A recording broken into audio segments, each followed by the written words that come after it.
Should be going live in a minute. Yeah, we should be good. Oh gosh. Hello everyone and welcome to another episode of Storytime with Scrappy and Friends. I'm Scrappy and this is my brother Friends. Today we are... I hate my life. Scrappy!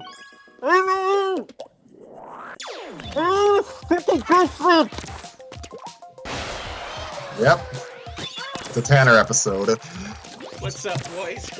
Yeah, it's been a little bit. Yeah, I got Tanner, Nova, and Harry, and today we are still not reading Star Wars. I'm sorry, but not that sorry. We are actually doing a double feature today, and by Harry's request, we are doing something very, very British. Our story is by Emmy Angwa called Cracked, the Crystal Maze. And for those in the UK, and yes, it is a story about the Crystal Maze. And Emmy has... Because I know Sherlock Holmes, and I've read a few of those books, but I am unfamiliar with the Crystal Maze. Thankfully, Emmy has already provided an author's note to explain it. Okay, that's good.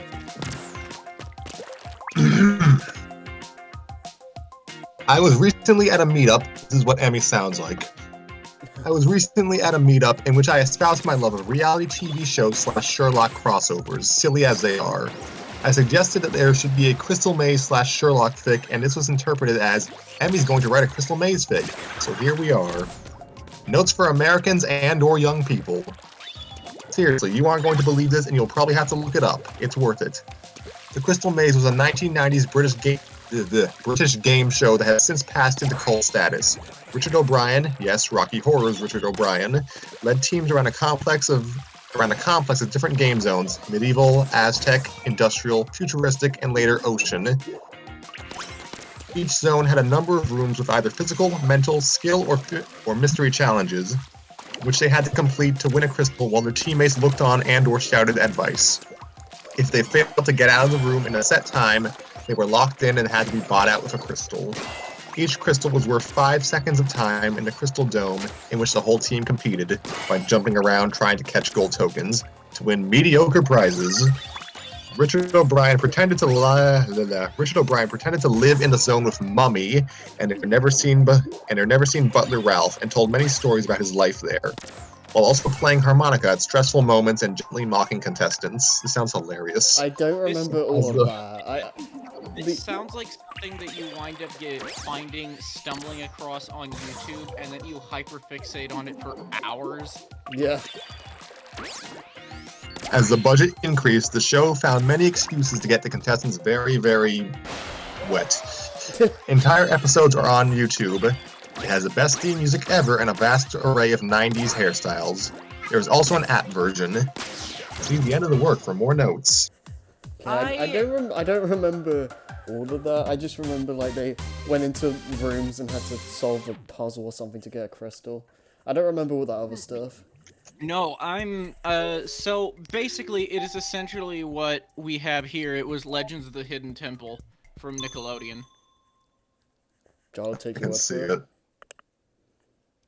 At least I that's the have first actually, thing that comes to mind. I have actually never seen Legends of the Hidden Temple, but I can kind of see the comparison. Okay, so yes, Nova has agreed to voice Sherlock Holmes, who is a detective. If you don't know that. Yeah, if you don't know what...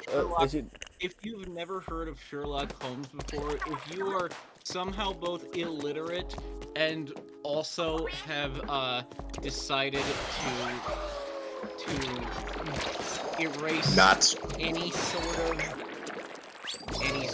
of knowledge of pop culture from your mind, then yeah. If you don't know who Sherlock Holmes is, you have more important things to do than watch this show. Yeah. Like doing your homework. Yeah, in which case you would have known who Sherlock Holmes was. We here at Storytime like to promote literacy. Yeah. Don't, we're a fanfic reading show. Let's see. So yeah, Nova's Sherlock. I will handle Mummy, Holmes, and Watson. Tanner, you can be Mycroft, Alright. who is Sherlock's brother, for those who don't know that, because it took me years to know that. Yeah.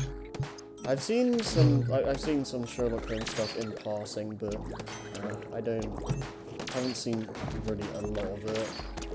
Mainly stuff from school. But yeah. This is Cracked, the Crystal Maze by Emi Angwa. There was no denying that their father had been an odd man.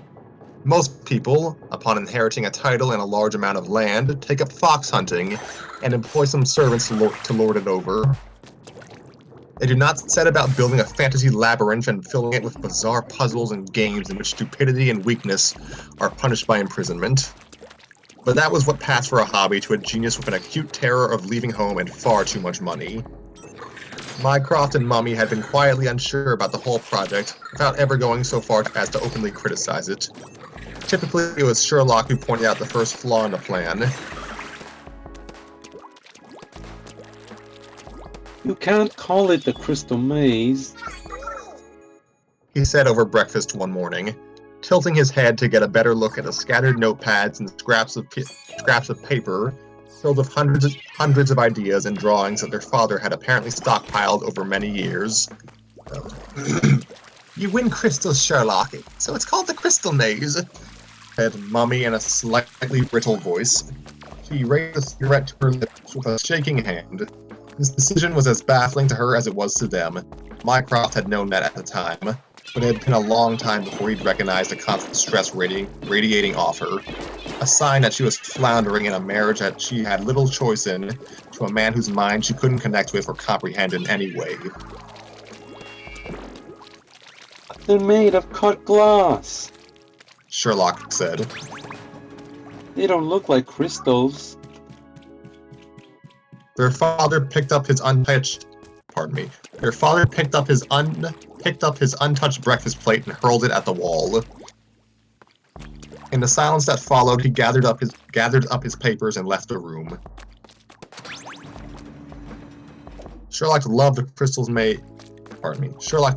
Crystal Maze once it was in progress.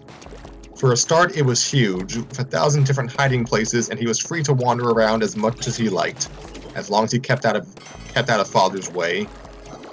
He wasn't allowed to play any of the games, Father could always tell, but he could lean through the open windows in the Aztec zone, or look up at the screens in the Futuristic zone, and try and work them all out. Father liked to surprise them all too.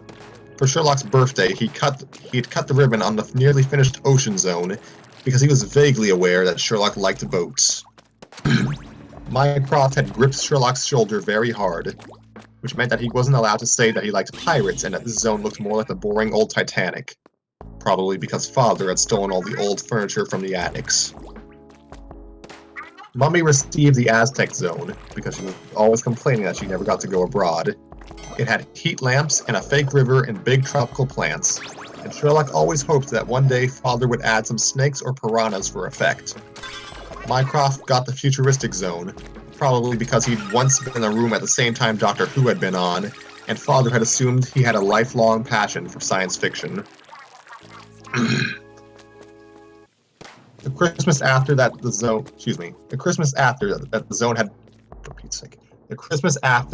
was finally complete. The Christmas after that, the zone was finally complete, and it was the best day ever. Father let them actually play in it, and the four of them spent the entire day in there. Even Mycroft, who had tried to pretend he was above it all, quickly became engrossed, even if he would only do the mental challenges, which were the ones Sherlock had wanted. Sherlock pretended he'd wanted the mystery challenges all along instead. Mummy, who had won lots of trophies at school, was all too happy to swap her party dress for jeans and tackle the physical challenges. And both of them took turns at the skill games. Father was their guide and game runner, and, for once, he'd looked relaxed and happy. The night ended with a big Christmas dinner at the long table in the medieval zone, and then Father revealed the final piece. the Crystal Dome, which was at least 10 times taller than Mycroft, who was the tallest of them all. When he started the fans and when he started the fans and the gold and silver tickets swirled around inside, the dome looked like an enormous Christmas snow globe.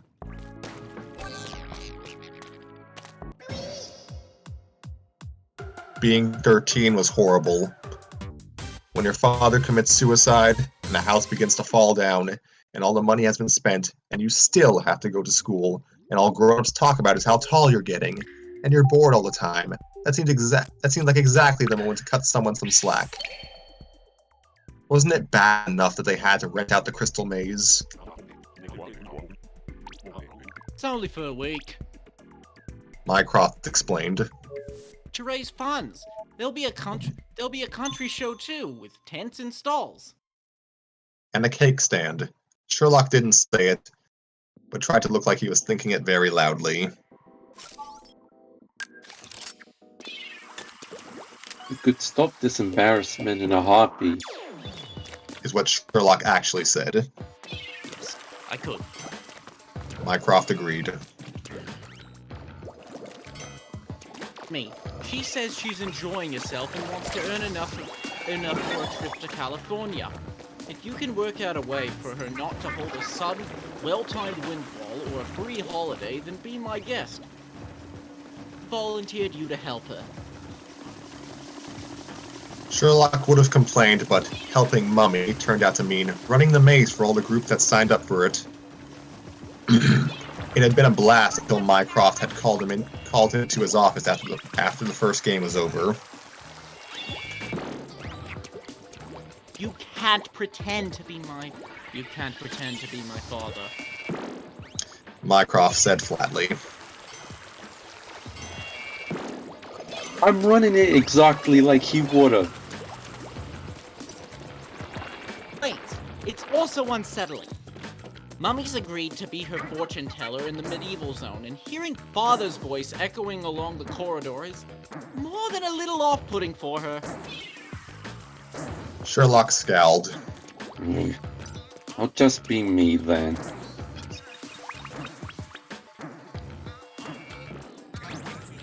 Grief, no! Your customary reaction to a lock-in is to berate the unlucky person for being so stupid. Only when it's you. Sherlock muttered. Mycroft was far too much of a grown-up now to protest that he had, in fact, won the game, and Sherlock had merely locked him in out of spite. He was clearly desperate to, though, which pleased Sherlock enormously. That night, Mycroft cautiously inquired as to how it had gone after their conversation. Oh, fine, said Sherlock with a big fake grin.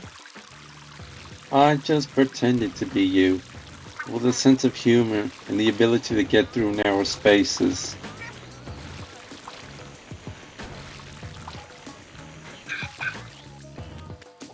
It's the Crystal Maze, said John faintly. John was either in shock or stuck on repeat, as he'd mentioned this several times already. They were on the threshold of the futuristic zone, which Sherlock had never liked that much, but John seemed to be interested in space things, so he'd started there. You own the Crystal Maze! Yes, the camera crews messed it up. There are only half the number of rooms now. Still, when we got our house in California, and we got it back when the TV people got bored with it. I used to watch it all the time, said John wondrously.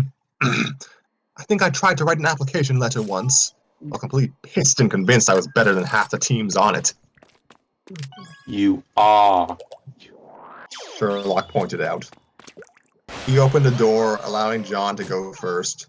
He circled around in amazement. I'm not going to lie. I kind of want to phone everyone I've ever met and get them down here for a big tournament. Sherlock pretended to look horrified. Not Anderson. John laughed. He did a marathon last year. I got about 50 sponsorship requests. He might be good for a physical challenge, and we could get Mrs. Hudson in to be Mummy. They finished at the same time with a shared grin.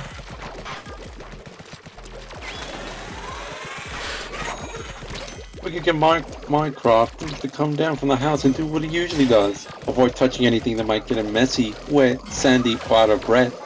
Which is pretty much everything. I like Sherlock.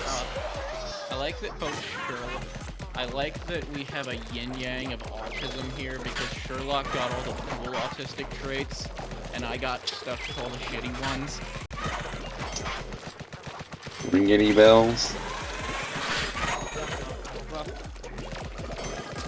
I don't know. You're cool. Sherlock's an asshole in this. So Sherlock is Sherlock in this. Yeah. Sherlock said breathlessly, or we can get Anthea to do one of the games that get you soaked and short-circuit her phone so I could speak properly. So she'd be forced to actually hold a conversation, John added. They shared a slightly hysterical moment of laughter. We decided that we needed to escape Mrs. Hudson and her scary group of American friends of a certain age just for Christmas. This was not what I expected. I can't believe Minecraft invited himself along like some sort of Victorian maiden aunt. Sherlock pointed out bitterly, one of many similar protestations he'd made that day. Still, He brightened. we can have Christmas dinner in here again. John grinned. And until then, we can play? Sherlock grimaced. I've already played them all, and the ones the TV company made are laughable.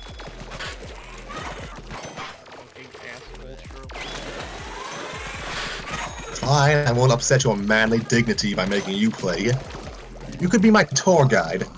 Spending a couple of days mocking me for my lack of genius is probably your idea of a real Christmas anyway. But there's only one of you. Sherlock pointed out. What if you get locked in? I'll buy my way out. John shrugged. There aren't any crystals left, or a few ornamental ones up at the house. The rest are all probably on eBay. I'll have to buy myself out another way then, said John. I'll have to make sure you get locked in a lot. Sherlock responded, his voice dipping just slightly. You can try. Sherlock smirked. So, what first? Physical, mental, skill, or mystery? Physical, I think. That is the end of the story.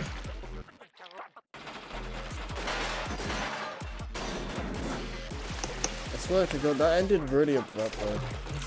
Yeah, that I feel like there should have been more to that. it felt like I thought that we were gonna actually get to see them on the show. Yeah. That's what I thought was gonna be. I feel like this seems like a prologue chapter.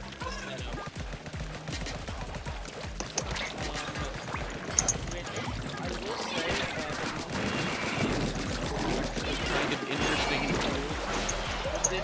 was that it has set up. I kind of just wish there was more than that. Maybe there will be. I don't know what the author is planning to do with this. I will say, and I guess this is also a fanfic cliche in its own right. First of all, everything is cliche. So,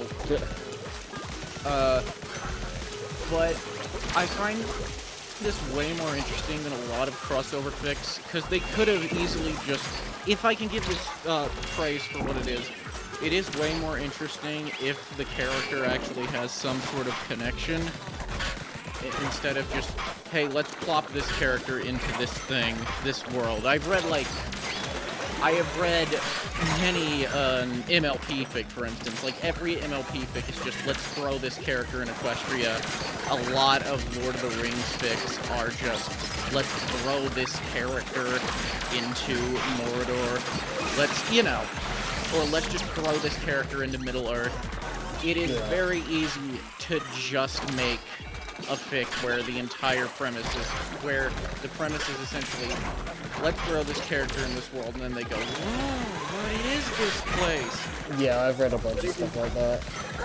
It is way more interesting if the character has some sort of connection with it, or if you can tie it, in this case, tying it into a character's traits in some way. Yeah. Or past. Yeah, I can see where Sherlock gets his wonderful social skills from.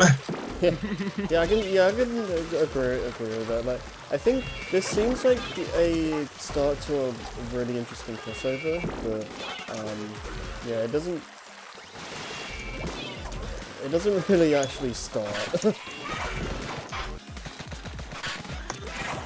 I feel like maybe that wasn't the goal. It was just trying to be interesting in like how would Sherlock regard a show like this, or how could he be personally connected to it in some way. I suppose so. And it's so hard because I don't want to critique a fic. I don't want to critique any work of fiction. I'm sorry if I'm getting spittle everywhere. Also, I shouldn't be holding the mic this close to me. I should be putting it around the phone so that way you don't get reverb. But I've always thought. No, I haven't.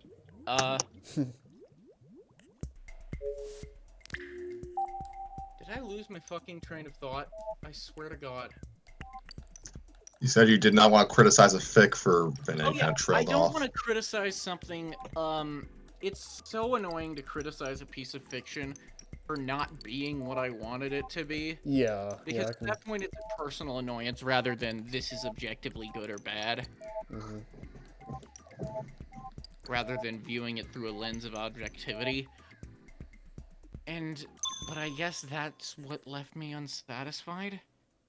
No, I'd agree with that. Like I was expecting them to like actually do like a Crystal Maze game, and it didn't. They never really do that. Yeah. And I don't know if the author plans on continuing this. I don't know when it came out. 2013. Yeah, so probably not. Stranger things have happened. Alright then, well, I enjoyed it. It was interesting. I've never seen the Crystal Maze, but I can kind of get the general gist of it, and I'd say it's at least novel to kind of have the story be kind of an introspective look at Sherlock's early home life. Yeah. I will say this, I do think the Crystal Maze has, like the TV show in general, has a lot of potential for crossovers, just overall, like just plopping a group of characters from the series and then telling them to try and do these random challenges and see what happens. Like that has a lot of potential. There's not a lot you can find right now, but yeah, maybe that will change in the future. Who knows? Probably not. Yeah, I could see like playing silly like puzzle room. That's Sherlock's. That's his thing. Like Yeah. Like this is something Professor Moriarty would do to annoy him. Yeah. So yeah, I liked it just for being kind of a look. What's the word? Just a look at Sherlock's home life and what I'm gonna presume is a very contemporary UK. Is this supposed to be like I'm not sure what the yeah, is this supposed to be like Sherlock, or just a Sherlock? I don't know. I assume it's like Sherlock.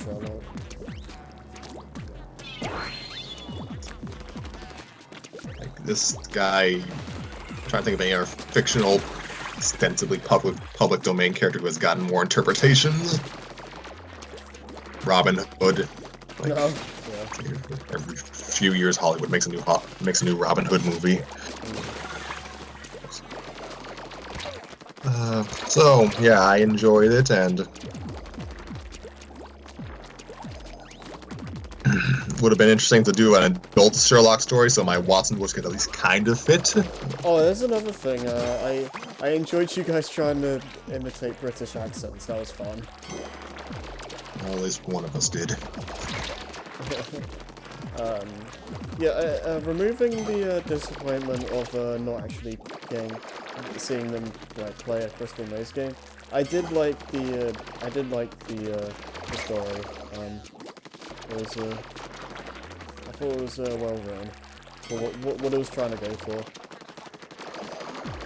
What it was trying to go for is that Sherlock, regardless of the medium, is just a complete tool, even as a teenager. Oh man.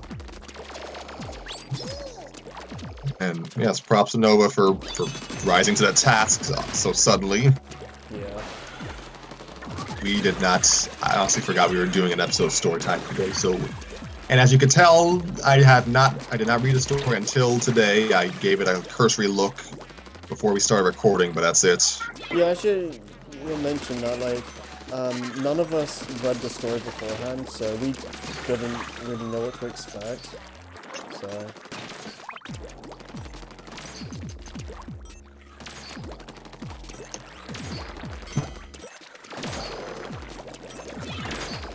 Yeah, that's we broke protocol because usually one of us has at least read a chapter of a story that's on air, but this time Harry just got very curious. Yeah, like I wanted to. Very. I've been wanting to try and find a Crystal Maze story for a little while now, and that was like the best one I could find. Were you just like really fucking into Crystal Maze for a bit, or? Not particularly. It was more of a case of you know, it'll be fun to just do something a bit more out of left field, like something we wouldn't usually do. Oh yeah. And I remember like I do remember one time I was talking with Joey and we were just talking about random like fanfics for series or whatever, and I just brought up the Crystal Maze because I thought it would be hysterical to find like fanfics of that. I imagine with like any game show, there's a lot of fics because you can just say, what if we put these characters here, how would they act? Yeah, exactly. Yeah. Like, oh gosh, probably probably an endless amount of bad reality TV show parody stories. I might look into that. Oh yeah. Yeah. So, while Sherlock and friends, I say with air quotes, while Sherlock and his associates did not really get to play the game too much on screen, so to speak, this kind of qualifies as our first game show parody story. So that's at least in our genre we get to cover on story time. Yeah, I wouldn't mind doing like more game show stuff in the future. I would So, also yeah. if you could, because that's the thing about fanfiction. There's probably a fic for everything. Probably, yeah. I could probably find. There's this really go on.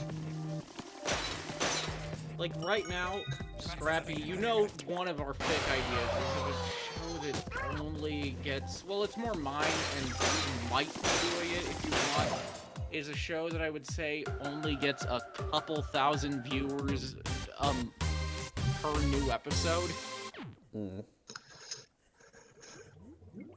Oh yeah, you guys don't know what Nova might, but you don't know what he's talking about. I wrote one. Yeah, joke. well. Every joke I have written for it is something that I can hear Scrappy groaning at. Like I don't know what I'm doing with my life some days. Yeah. We'll look into we'll keep that on the back burner maybe. So. Yeah, I'm probably never gonna write it.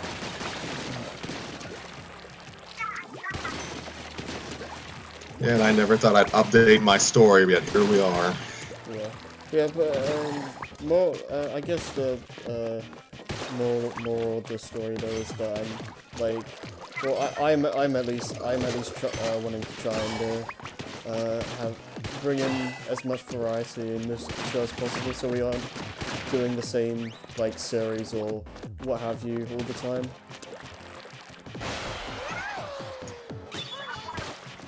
Variety and not treading the same ground is important. Yeah. So today we are reading The L Stands for Loser by Whimzilla. Oh yeah, Paul! Recycling!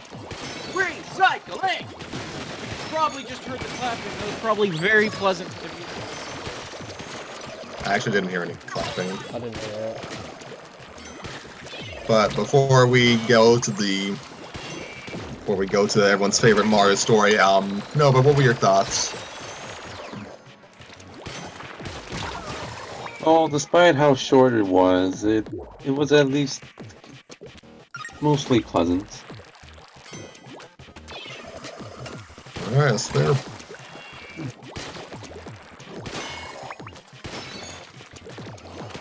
Well, since I did not even remember we were recording today until Tanner reminded me, I actually have not read not reread the chapters of The L Stands for Loser today, so we're in uncharted territory. There are 2 reporter characters, and yeah, I can handle one. You know, what do you want to be, Janet Wallens? Sure, why the fuck not? I'm the only one who can do a convincing woman voice.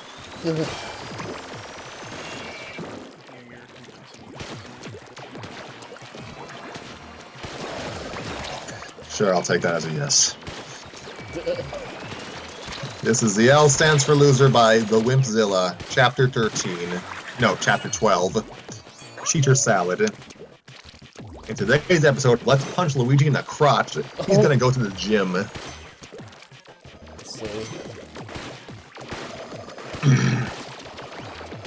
Like, this is another fan-submitted story episode idea by Daniela141516. What if Luigi was convinced that he was, what's the word I'm looking for? Oh yes, kinda a weakling, and decided to try out a gym, and instead of it helping him, it puts him into a world of hurt. So, yeah.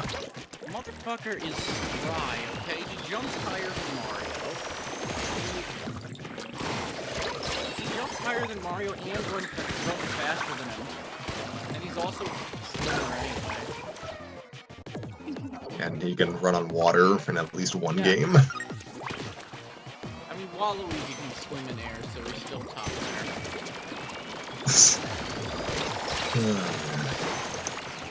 So here we are. Hold on, I actually haven't logged in. They're making me try to click every image where I see a bicycle. Okay. That's just standard practice. Yeah.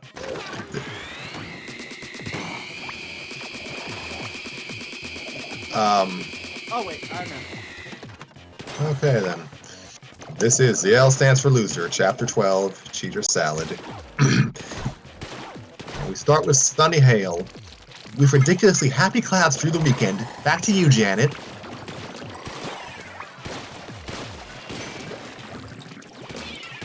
Thanks, Sonny. In other news, reports of invisible meerkat attacks continue to plague the Mushroom Kingdom.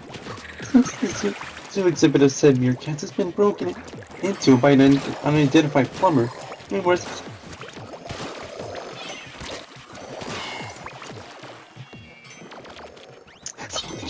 God, it killed her! Janet falls to the ground in screaming terror.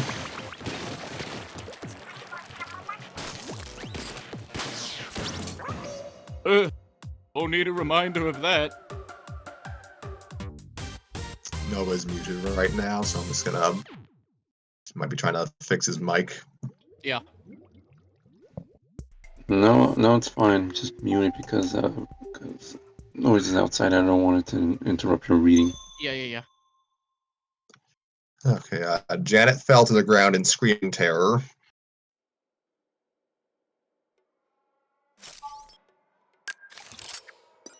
Don't you? Oh, you didn't hear it? Oh, right. Hold on. Yeah.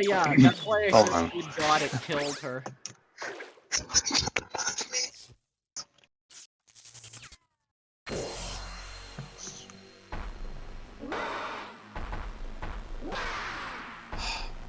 Somebody get them off me! Yeah, Thank you. Meerkat screeches were heard as the camera fell off its tripod. Luigi, turning off the TV, says, Don't need a reminder of that. Suddenly, Mario burst through the door, covered in sweatbands and sweat stains. Whew! Whew! What have you been doing?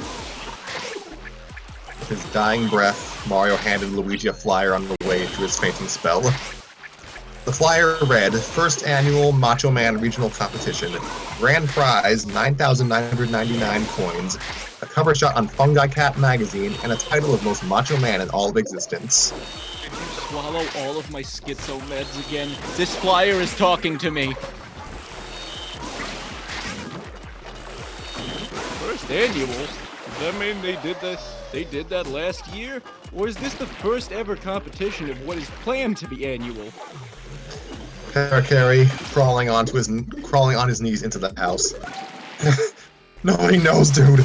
And he collapsed. And Mac the Koopa strutting in Mac the Koopa strutted in while lifting weights in each hand, not a bead of sweat visible on his brow. Come on, ladies. We still have the other half of the train to do. 30-mile swim to Rogueport and back. Let's move! I can't breathe. Hey, did you hire me to train you for competition, or to watch you wheeze helplessly? Hey Mac, you think you could train me? Listen, I don't know how to decline your request without the words "lost cause," so I'm just going to ignore the question entirely. Luigi leapt from the couch. Lost cause? How could I be a lost cause? I could lift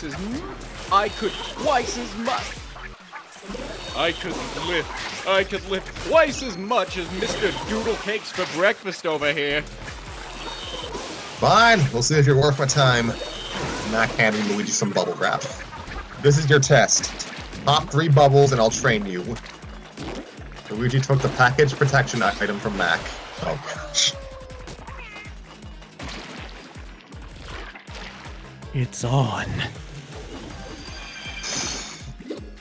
And Luigi began squeezing a bubble between the index fingers and thumbs of both hands. Hold on. That one was a dud. And he selected another bubble.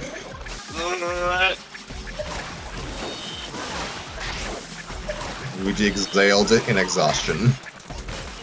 What the heck?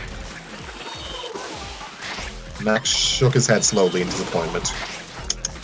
I'm afraid there's nothing I can do for you, Wimpy. Maybe next time. And he dragged Mario and Paracari through the front door. Come on, you two. We better get swimming. We better get swimming before the sharks get hungry. Mamma mia. Mario and Paracari sobbed loudly as Mac dragged them through the docks.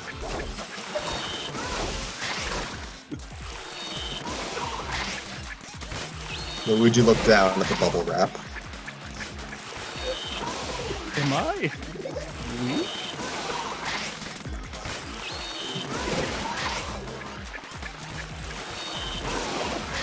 Dexter suddenly appeared. Okay. Dexter suddenly appeared through the window. Yeah, pretty much. How long have you been watching? About a minute or so. I just decided to poke my head in while I was taking out the trash. What you carry your week? There's this Macho Man contest I want to compete in, and Dude, no exaggeration. You will die before the first elimination round if you enter that contest.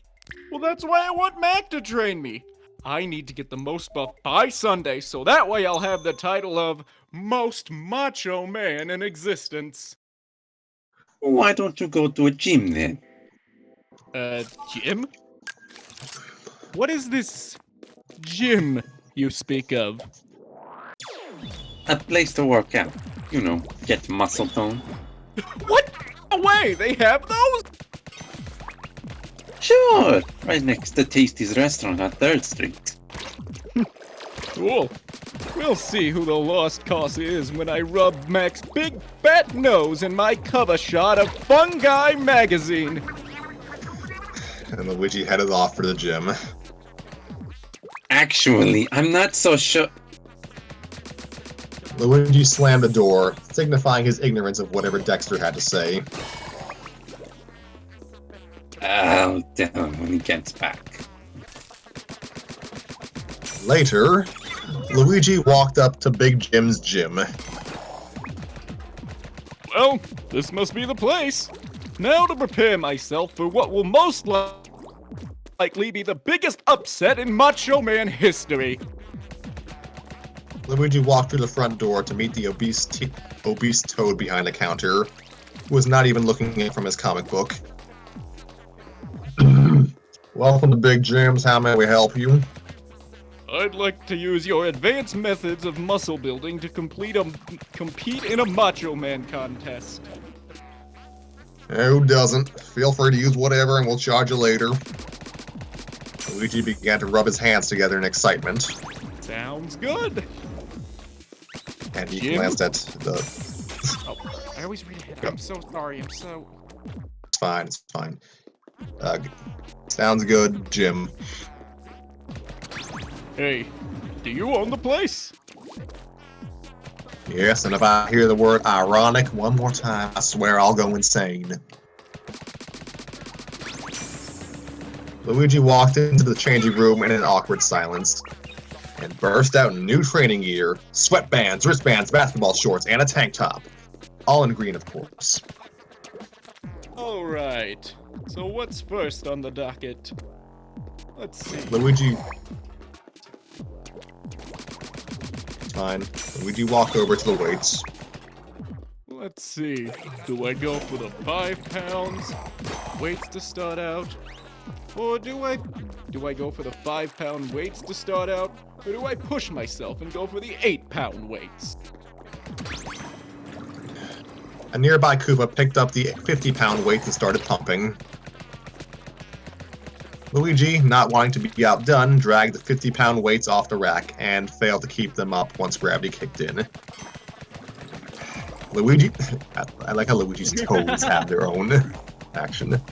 Luigi's toes got crushed by the 50-pound weights, and Luigi began to howl in horrible pain, desperate to slide the weights off of his shoes. Oh, thank you for not making me do that. Edit in a slowed version of one of Luigi's screams from the games. Oh, I was gonna say edited Howie Long, but that works way better.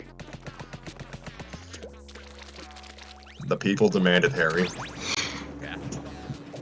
People demand you to fucking edit for once, and for me to actually read words correctly.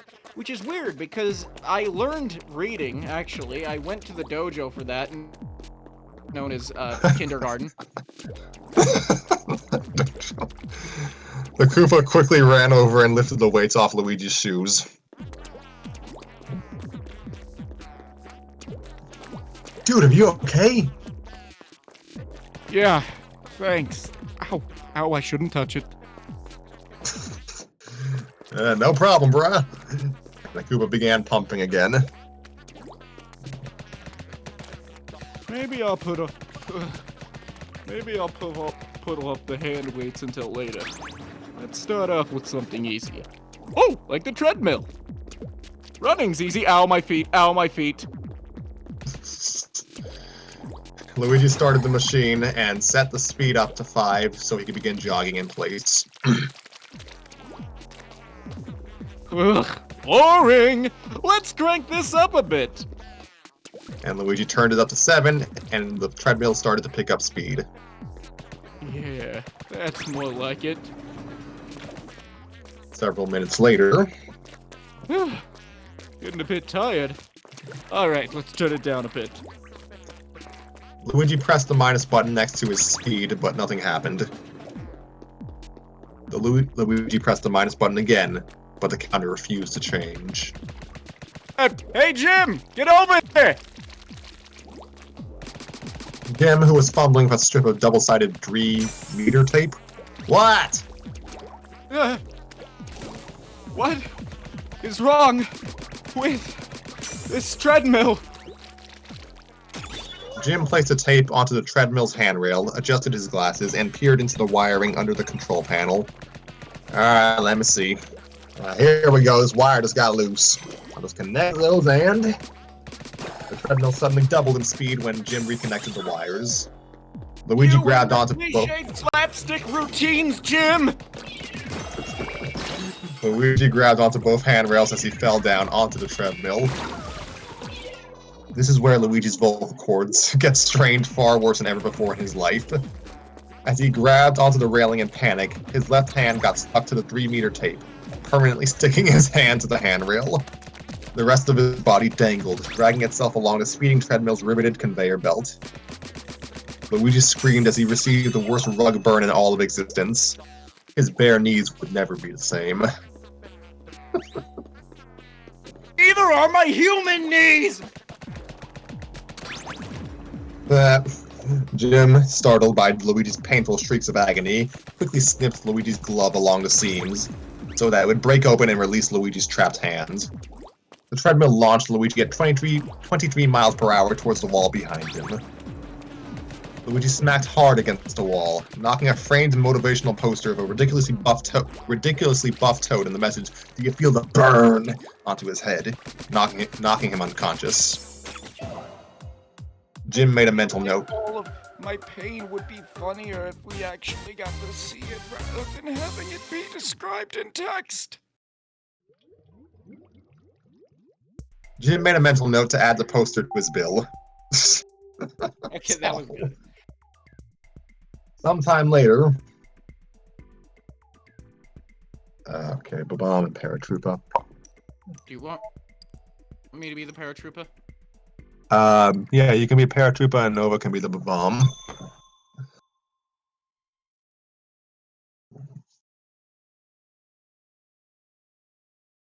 Dude, you think he's okay?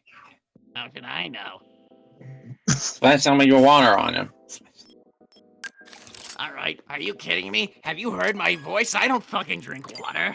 Plus, it cost me $2.50 for this bottle, and it's the first one I've drinking in a millennia. I am not wasting any of this. You paid $2.50 for water. Water with performance-enhancing electrolytes. I can only drink water if there's drugs in it and it's strawberry flavored. Cool, let me try some of that. No way, man. Get your own. Oh, wow, he is. I just want a little. The Babam grabbed the bottle with their non-existent arms. Gimme. No. Yes. No. Yes. No. Yes. No. Yes. No. And the expensive water flew out of the bickering hands of the Babam and the Paratroopa and poured its contents all over Luigi in midair. Luigi slowly began to come to.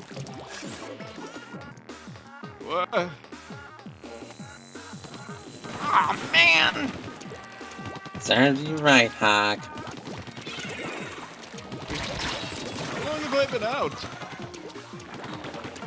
I don't know. 6 feet. Oh wait, Parrot? Oh, yeah, that's me. Unless that might be the same person, I don't know. Yeah, unless that was supposed to be... Or they just misspelled. Or Maybe. Yeah, looks like they made a typo. Okay then. 6 a.m. if it helps. PM. By the way, Ray, do you have, like, any sort of lozenges? I desperately need them. Mike Wazowski. What are they selling? Selling chocolate! What? They're selling chocolate! Are they selling drugs? Drug-infused water? I like that quite a bit. That is the one character trait that Tanner has added on. God damn it, I broke the fourth wall and ruined the bit, motherfucker! 6 PM, Luigi said.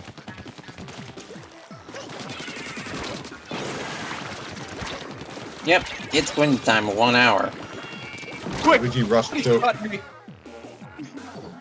Alright, I got so caught up in the urgency of the character that I forgot to, like, Fine. I'm slowing down this episode. I'm so sorry. Luigi rushed over to the dumbbell. I will. No, I will. You're just avoiding working out. And you aren't. You don't even have arms to spot him with. Well, Mom loves me the most. You're adopted! I am not. It's just a skin condition. Well, of course they tell you that. At least I didn't come into the family by accident. Hey! Dad called me a mistake once, only because he didn't know I was in the room. Oh my gosh. I wonder what else they say behind your back. Hey, is that guy still breathing? Luigi's face had turned blue as his frail, flailing arms failed to lift the 200-pound dumbbell off of his chest. Oh man! Oh man! Oh man! We. The two rushed over to aid Luigi. The paratrooper slowly moved the dumbbell up with the help of his brother.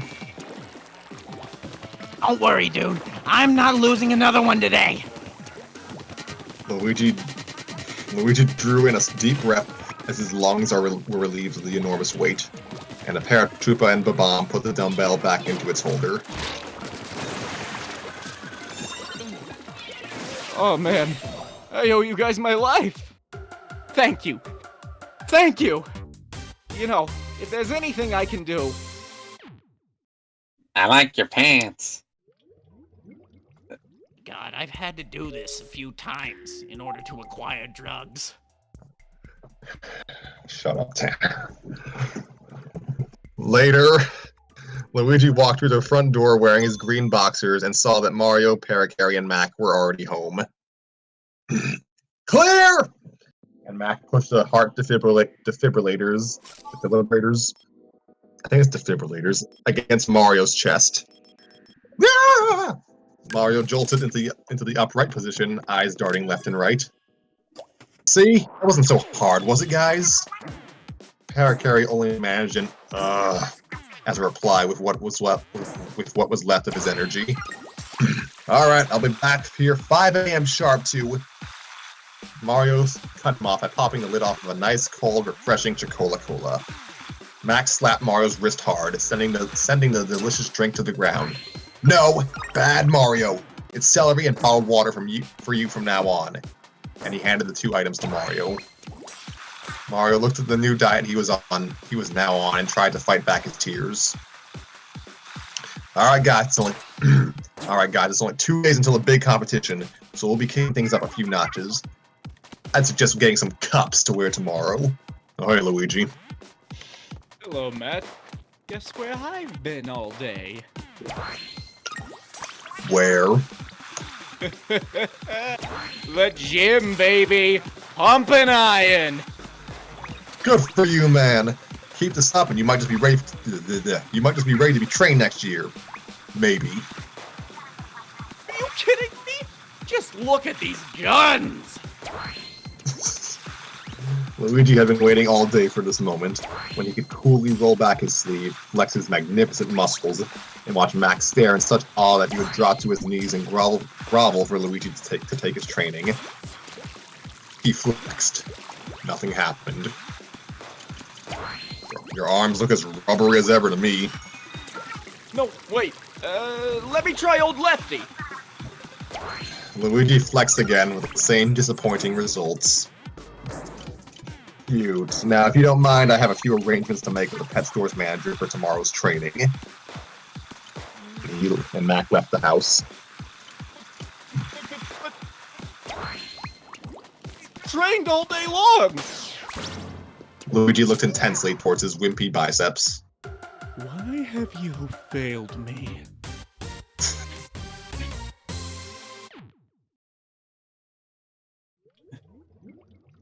Muscles can't grow in size overnight, just like you can't immediately grow 6 inches over the weekend in time for basketball tryouts. Why not? Mushrooms. I would. I'm sorry, but Actually, normally I am 2 feet. They need to adjust to their environment. If you put strain on them, but then and they become more powerful to compensate. If you don't use them at all, then they start to weaken with lack of use. It's just your body adapting to the conditions you put it in. I've been straining these bad boys all day, though. How long does it take to adapt? Several days, even weeks. It's a slow and gradual process. And trying to cut corners will only hinder you more than it will help. Sucks. Luigi plopped onto the couch. Now what am I gonna do?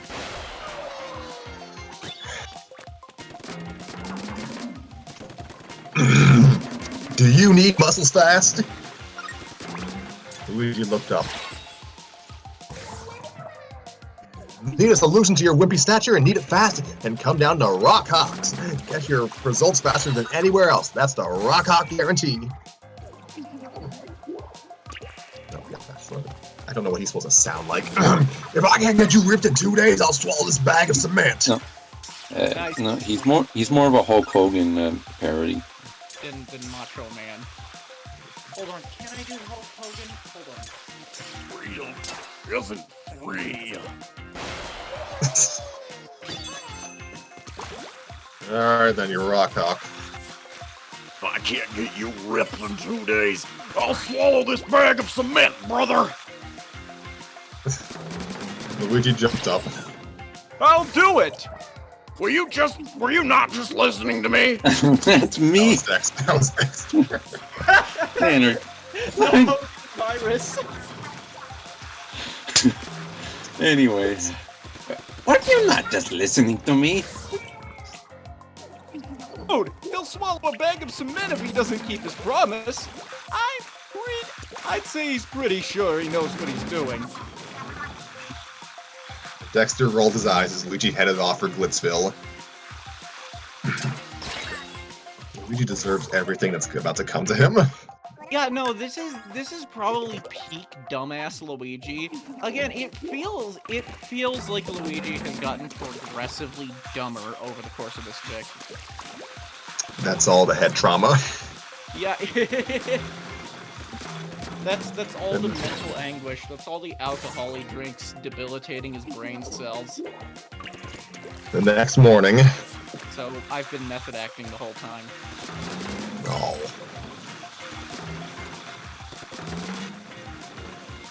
The next morning. Hey, I'd like to take on your 2-day challenge. Rock Hawk looked up from his issue of Glitz Illustrated. What? Oh, sure thing. Just sign this waiver first, stating that we will not be responsible for any injury or disability caused by our extreme training regimen. Rock Hawk flexes on the word extreme. Disability? Look, I know I'm voiced by Tanner, but... You know, blindness, loss of limb, death, that kind of stuff. Death is a disability? You want to be buff or not? Yes, please, sir. Then shut up and sign the paper!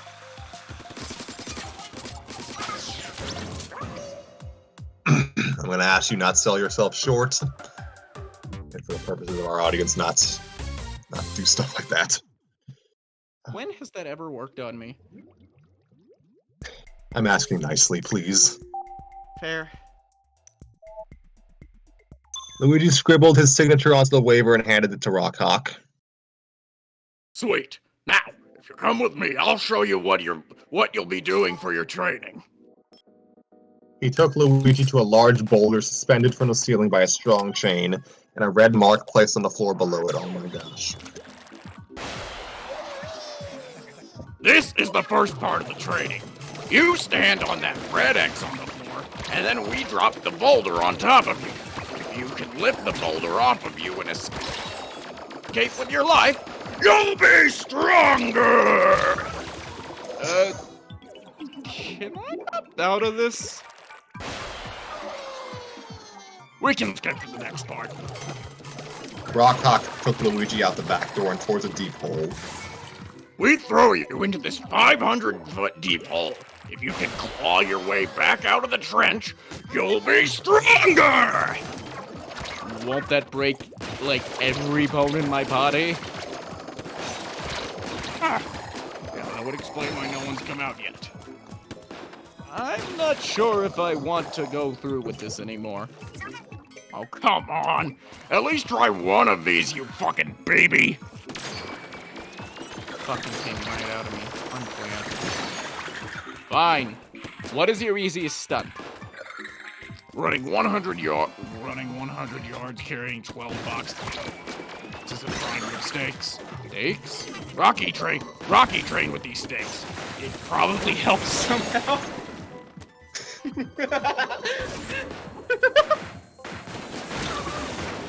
I guess that makes sense. Let's do it! Awesome! Rockhawk led Luigi down to a worn-down football field. Here's your steak, and there's the goal. Go get him, Tiger! Luigi tried to lift the boxes.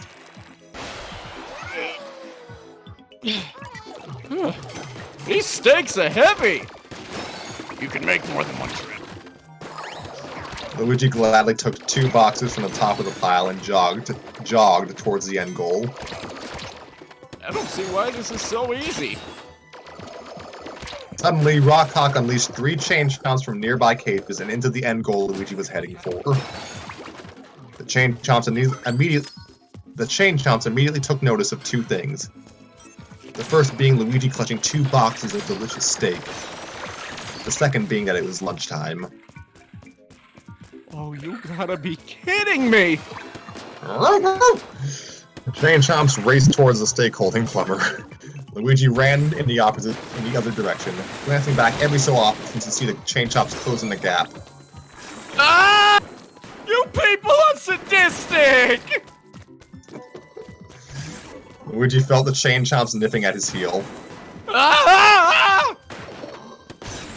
Luigi made a desperate dive to put a few more feet between him and the chain chomps. The chain chomps lunged at Luigi on the ground, but suddenly shocked and reeled back from the pain of the invisible fence.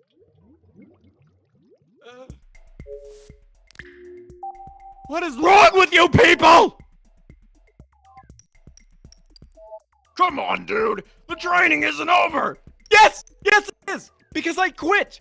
I choose life!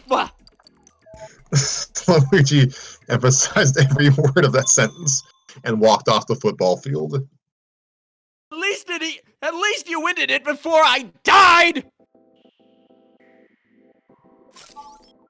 Nah, we just put that up so the chain chomps wouldn't be distracted by the larger pile of meat they need to chase you down. Luigi stormed angrily out of the gym. Who comes up with that? Getting a boulder off of you to get stronger? There is no other trainer on this earth as evilly sadistic as him. Luigi noticed Mac leaning over the floating edge of Glitzville. Come on, guys. Come on, guys. We should be doing the next set by now. What's taking so long? Harry, who was grabbing onto the edge of Glitzville, profusely sweating. Mario lost his grip halfway up the rope and fell. Again. Harry climbed over the edge and flopped on the ground, revealing a ball and chain attached to each of his legs.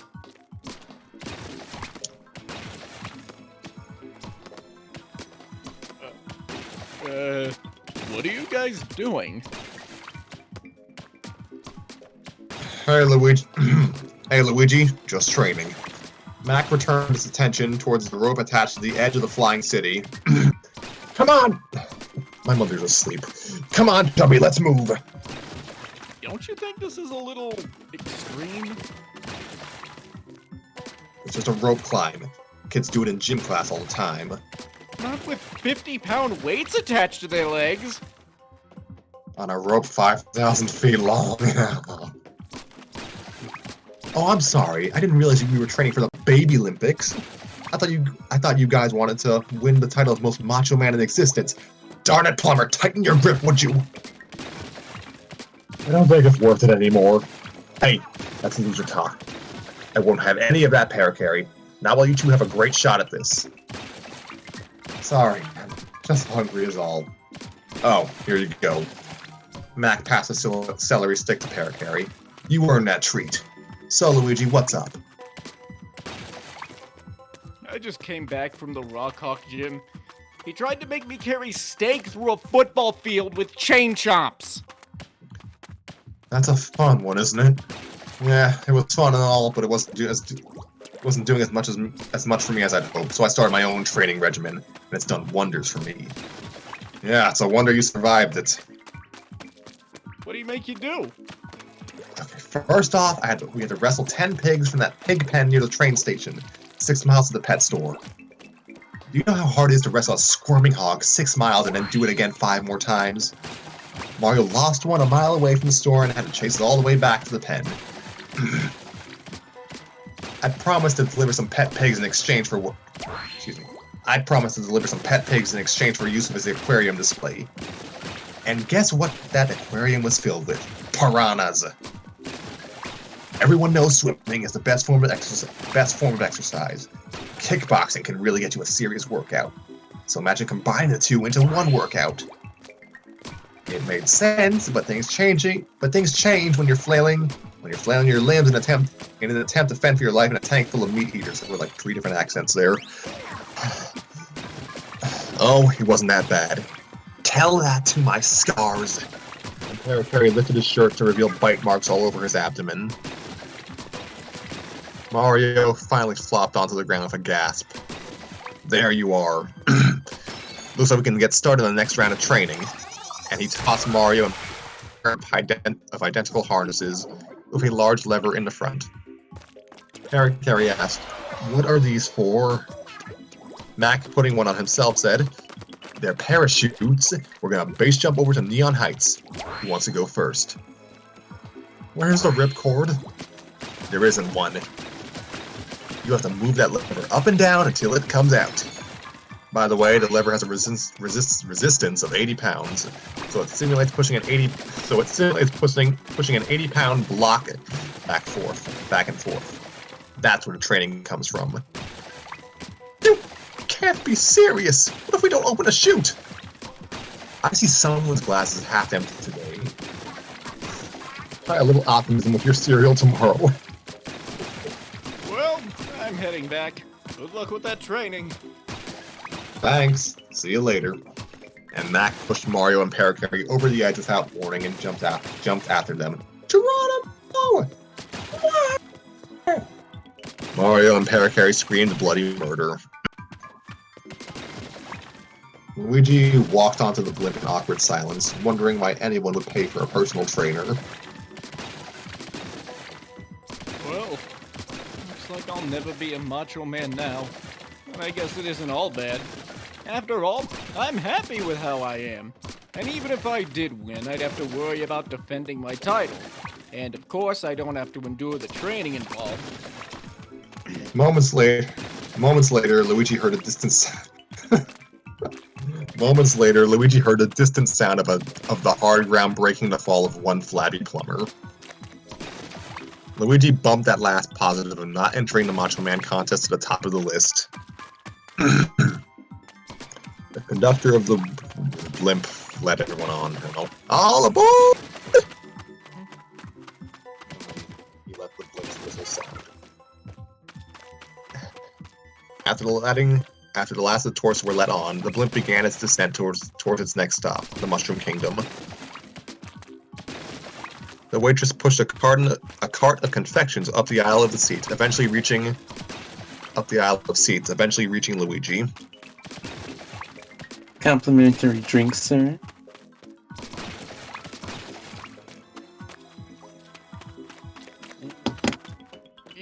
Yes, please. What do you have? Spring water, Cola, Monster energy drink, herbal tea. What? Wait. What's Monster Energy drink? The waitress showed Luigi a can of the drink. Luigi took the can and read the description. Monster Energy drink gives you a boost of pure turbo whenever you need it. Supercharged from the first sip, Monster puts you in the fast lane and refuses to let go. Warning, high in caffeine, sugar, and artificial flavorings. Those with back, lung, or heart problems should not take Monster, as it may cause serious injury or death. Short-term paranoia, anxiety, and muscle spasms may result from use of Monster. Do not take with medicine or while operating heavy machinery. I guess I could try it. Very well. And she moved on to the next passenger. Luigi swigged a small sample, Not bad. and he took a second gulp. I wonder why this has so many warnings. Tanner, I'm so sorry for what you have to do now. This is really my moment. This is where I get to test my acumen. 5 minutes later, Luigi was bouncing up and down rapidly. Have you ever noticed that this blimp is shaped like a Cheep Cheep? I wonder why they did that. I sure as heck don't know. Maybe the blimp maker is a Cheep Cheep. Man, that's one egotistical Cheep Cheep, isn't it? Speaking of Cheep Cheeps, have you ever said a word over and over again and it starts sounding weird, like the word Cheep Cheep? Listen, Cheep Cheep, Cheep Cheep, Cheep Cheep, Cheep Cheep, Cheep Cheep, Cheep Cheep, Cheep Cheep, Cheep Cheep, Cheep Cheep. Hey, look, windows! Where you started with slamming the windows open and shut in a furious manner. Oh, look, they opened. That's so cool. I wonder if anyone has ever fallen out. Why is my liver spazzing? Luigi laughed as if... Luigi laughed. Hey! Luigi laughed as if someone had told him the best joke ever, although no one else was talking. Do you like cookies? And Inoki, who Luigi had just terrified, said, yes. Luigi squinted his eye intensely at her. I'm watching you. Luigi slowly sank back into his seat, warily keeping his focus on the confused Inoki.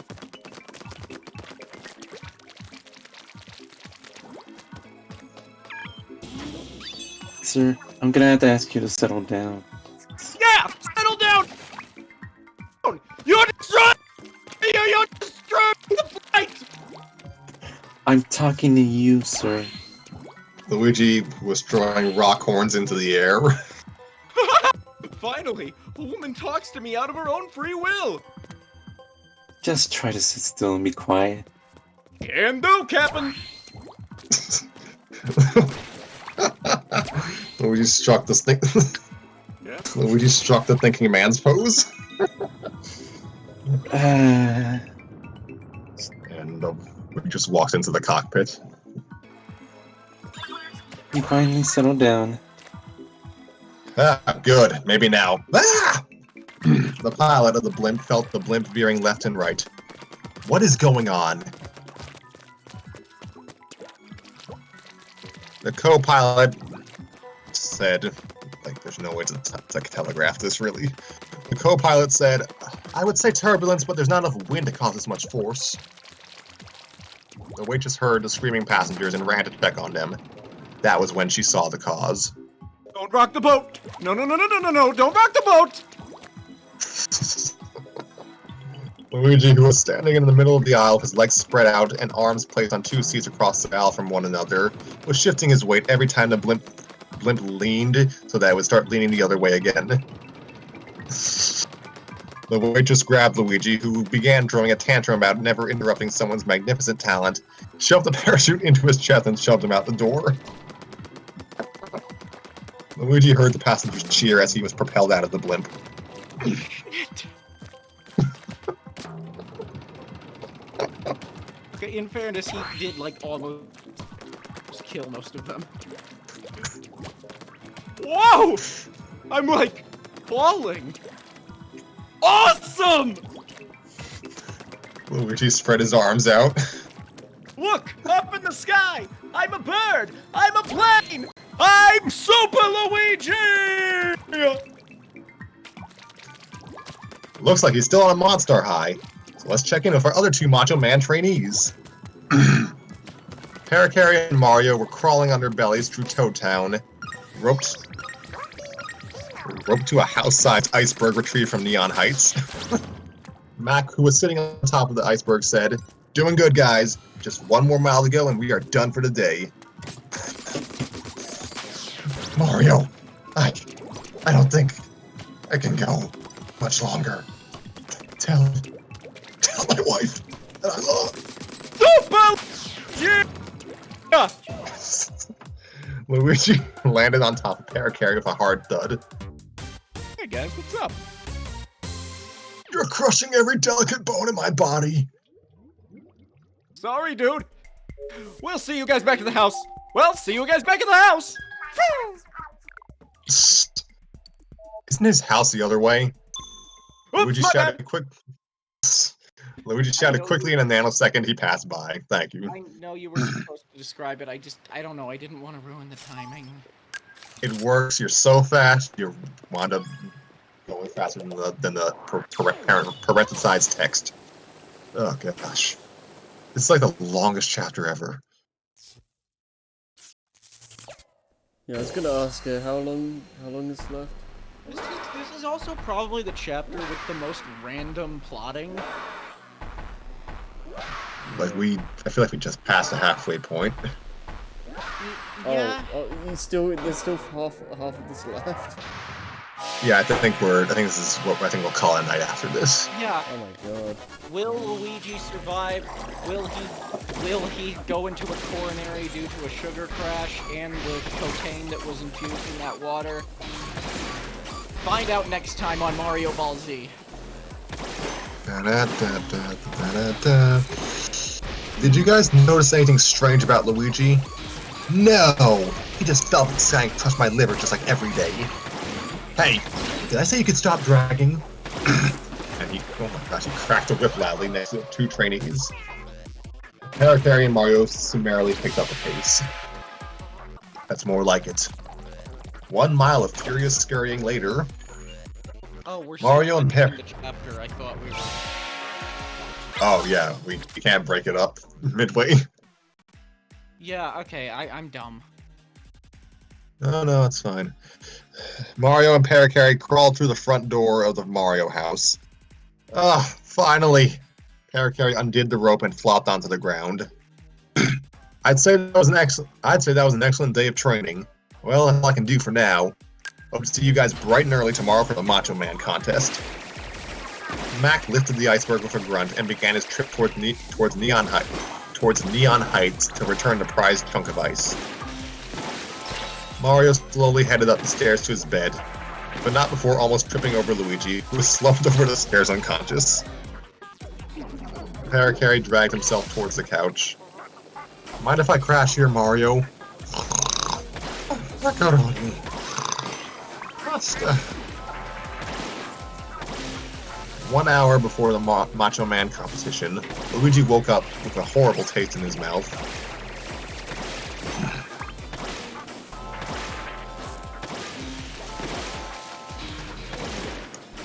What a horrible night. Dexter knocked on the door of the Mario household.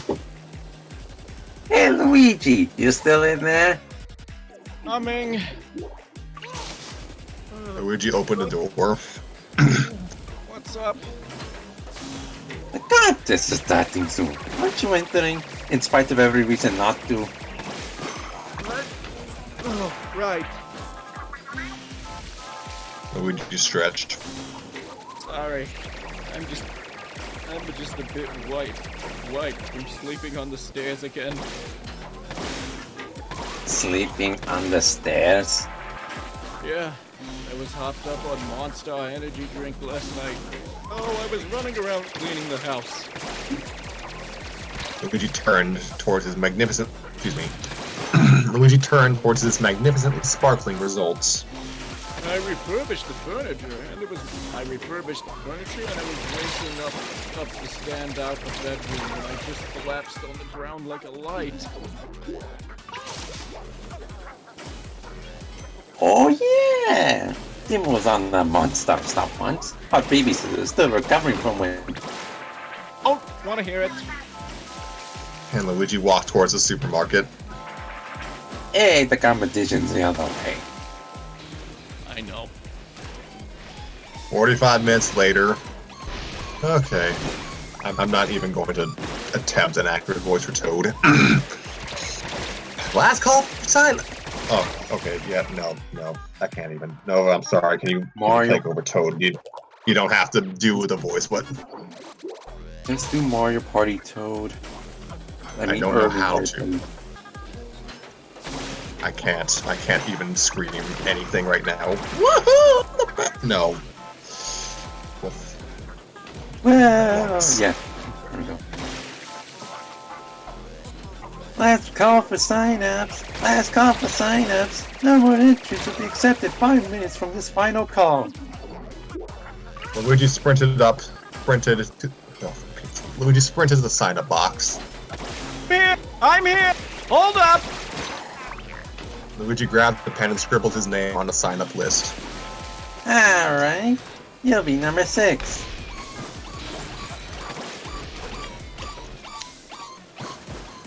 Toad handed him a small card with the number 6 on it. We'll call you 5 minutes before the competition starts. And Toad took the microphone. No more entries at this time. Sign-ups are now closed. And he put the list away. Rockhawk lunged for the list a second too late. Oh! Why? Luigi found a spot in the grass and began stretching. Hey Mario, Hey Mario, he showed up. How's it going, Luigi? Going, whoa! Luigi looked up to see a totally ripped Mario and Parakarry. What happened to you? We couldn't believe it. Excuse me. We couldn't believe it either when we woke up like this. Since we finally got a break from training, our muscles finally bulged out since there was less pressure, and we started posing. Man, I've never looked better. Mario started drumming on his rock hard abs. By the way, have you seen this beast of a course? Max training almost looks like a Chihuahua's obedience training course in comparison. I doubt it, but even if it is, I'm more than sure my secret weapon can handle it. Secret weapon. All competitors, please report to the starting line. Uh-oh, we better hurry up. Good luck, Luigi. And he ran with Mario to the starting line.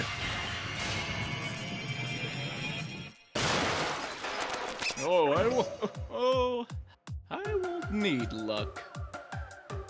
Luigi reached into the knot hole of a nearby tree and pulled out a 6-pack of Monstar.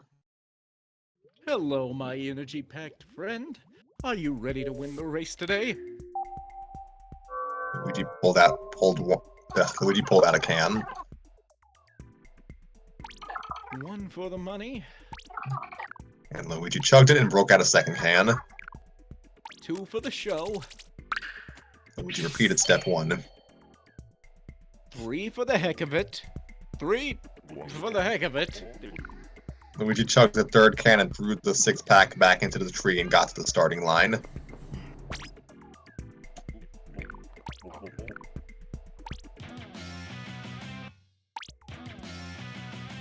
Ladies and gentlemen, boys and girls, welcome to the Macho Man competition. Our 6 hopefuls will go through 3 stages of the competition. The last 2 to reach the finish of each round will be eliminated until the last round, until where we find out who is the Mushroom Kingdom's most Macho Man. Oh, my lungs.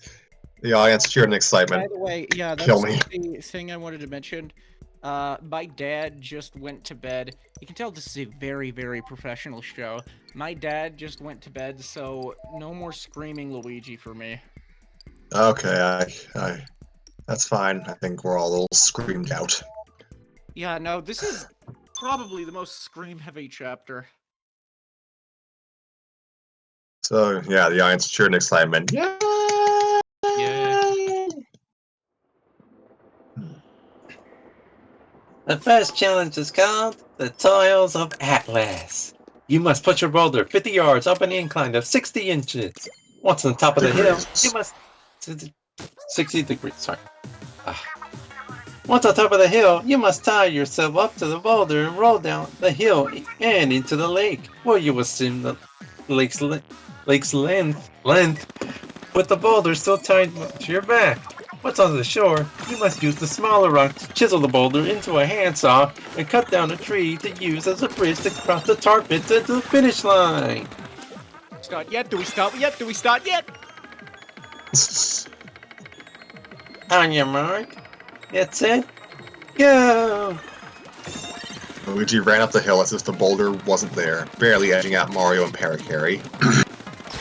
Dude, what's up with your brother? Mario looked over to Luigi, who was laughing hysterically as he pushed the boulder up the hill. Luigi reached the top first and fumbled with the rope with his jittery hands. Parakarry managed to tie himself first and rolled himself down the hill. Mario followed soon after, followed by Luigi. Parakarry splashed into the water first, but was strapped to the top of the boulder and had to wait as the boulder slowly turned before he could start swimming. Mario took advantage of his slow turning boulder to gain the lead. Mario took advantage of the slow turning boulder to gain the lead. He began doing the backstroke with the boulder lying on top of his abs. Luigi leapt in and out of the water like a dolphin with the boulder on his back, and closed the gap between him and his brother. After much flailing, Parakarry managed to reach the water and began his breaststroke. Luigi reached the shore first and found a rock and a pebble, then used the pebble to carve out the rock. Mario paused for a second as he saw his brother chiseling a rock instead of the boulder, but continued when he saw Parakarry run onto shore. I'm tempted to say it, but I won't.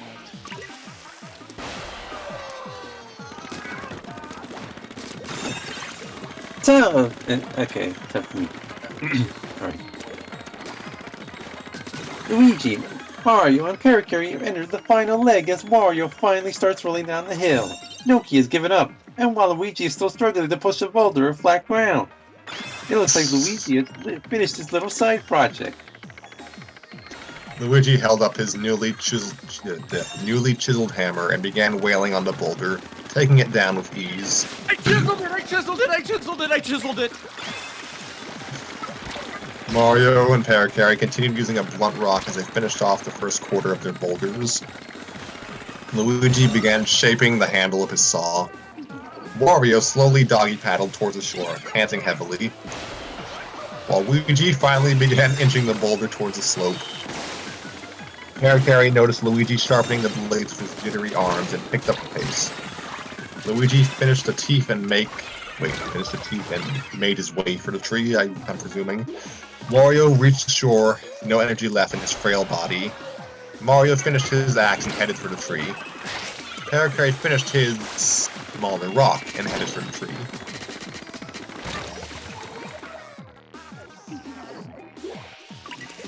Him? The tree fell over the tree fell over the tar pit, allowing Luigi to cross first. Win! Where's my prize? I want my prize! Give it to me! Whoa there, Tiger! We still have 2 more stages to go. And here comes Mario now. Oh, Mamma mia! Mario tackled the weakened tree so that it snapped off its chiseled stump and rode it as it fell to the ground. Mario then shimmied quickly across as Parakarry yelled, "Timber!" And it looks like 2 more contestants are crossing the finish line. How are you guys feeling? We're feeling pumped. Oh yeah, bring on the next challenge, baby. Not yet. We still have to wait for 1 more contestant to cross. Wario remained unconscious on the beach, while Luigi drained his energy, keeping the boulder 1 foot up the hill. Toad turned towards a bomb wearing a pair of green basketball shorts as a hat. Hey, you want to enter the Macho Man contest? Would that be the... Sure. Oh, okay. Great. Now it. Pick me! Pick me! Sorry, dude. I already said yes. Okay, I'm not doing that anymore. In fact, And Rock. can I sit out the rest of this? I might have actually damaged my larynx. Alright, then I will handle Rockhawk and Luigi from here on out. Rockhawk drew a tantrum. Alright, we'll take a 1-minute break before our next stage. 10 minutes. Oh, for the love of 10 minutes. Why is it going to take 10 minutes? I don't need 10 minutes. Come on, this is just a waste of time. I sound like Rodney Dangerfield. I might as well run to China and grab some lunch before the next stage. And in fact, I'll just do that since it's not like I'll be doing anything for the next 10 minutes. Luigi zoomed out of the park in a green blur, leaving everyone in a daze. Dude, what is up with your brother? Mario shrugged as Mac came up to them.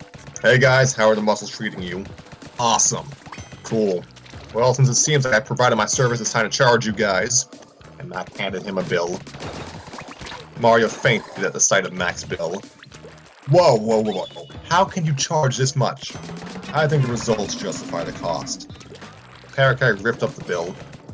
Nope. Hey, what are you doing? What are you gonna do, take my muscles back? Couldn't do that without illegal surgery. I suppose. And we know your training techniques, so it looks like we're keeping our muscles. Darn. I should have thought about that before training you guys. That's right. You can't outsmart me. Well, I guess all I can do is be a good sport and offer you a slice of victory pizza. And he lifted the box of pizza to the rip-offs. Don't mind if I do. Carry took a large slice and took a triumphant bite of the greasy concoction. Mario joined in the pizza scarfing. That's good stuff. And he noticed his muscles beginning to deflate. Ah! What's happening? Oh dear. It seems that the highly fatty contents of this pizza have negated your muscles, and it's turning you into a flabby wimp again. Carry threw the devil pizza to the ground in panic. Quick, someone get me an iceberg! But it was too late as he fully deflated back to his original shape. No, my beautiful physique! Mario looked down to see that he had also returned to his rotund self, and took another bite of the pizza, unable to resist its mushroom and pepperoni charm. Parakarry began doing push-ups at a frantic pace as a green blur entered the park. Hey guys, who wants ramen? Will the contestants please come to the starting line at this? Thank you. Parakarry fell to the ground sobbing. Oh, I was so close to winning. Mario dragged the blubbering mailman to the starting line. Luigi, who was bouncing up and down, said, what do we do with the shells? Is the word ha starting to sound weird to anyone's ha? Dude, shut up so I can explain the rules. So sorry. And both of Luigi's eyes began twitching involuntarily. Alright. For this challenge, you will tunnel your way up to the cliffside by digging a tunnel into the ground, with its exit appearing on top of the cliff. Then you will hang glide off the cliff, carry as many planks of wood as you can within one arm, using the other arm to hang onto the glider. You may take as many trips as it takes to carry 20 planks of wood to the fenced-off area behind you. In that area, you must use the planks of wood to build a small pen to hold 4 butter-up pigs, which happen to be scampering around the area. Once you have gathered the necessary pigs, you will tie them together, and then use them as your own dog sled T-minus a sled. If you are dragged across the ground towards the pig's lunch on the other side of the field, you must grab 2 orange flags scattered among the field. If you have less than 2, you can run back and gather them once your pigs are feeding. Then you will use the orange flags to direct the 747 to the landing zone. Once you board the plane, you will jump at an altitude of 20,000 feet and into a nearby hot air balloon to retrieve your parachute. We strongly advise against missing the balloon. The first to the touchdown and the landing zone will move on to the next zone. Are the contestants ready? No! Too bad. I would just like to say that there is a lot of thought put into this chapter and all of its scenarios. I appreciate this. I was going to say it is the most randomly plotted, but now I'm thinking about it, it's probably the most intricately plotted. Luigi began tunneling faster than the Monty Mole. Mario and Parakarry began digging at a much slower pace, and the Bomb, lacking arms, began nudging the ground with his face in the hopes of being able to remove enough dirt in such a fashion. That is interesting. Luigi popped out on top of the cliff and grabbed planks by the handful. Parakarry wiped the sweat off of his brow, already growing tired without the aid of his muscles. The Bomb started kicking dirt out of the hole of his feet, making slow but noticeable progress. Luigi took off in the hang glider with 4 planks in his arm, 5 wedged between his legs, and one in his mouth. Oh gosh. The Bomb, Mario, and Parakarry finally dug themselves up to their chins in dirt, which unfortunately for the Bomb meant 3 inches into the ground. Luigi, meanwhile, scampered over the fence for a second trip to the planks. Parakarry and Mario started tunneling sideways under the face of the cliff, preparing to tunnel upwards. The Bomb finally disappeared into his hole, meaning he had achieved a depth of 2 whole feet. Luigi took the second glider in the same fashion as the trip before, bringing his plank total up to 20. Parakarry reached the halfway point up the cliff, while Mario trailed Parakarry by 2 feet, and the Bomb began tunneling sideways. Luigi got halfway done with his pen. Parakarry broke through the surface and flopped onto the ground exhausted. Mario followed.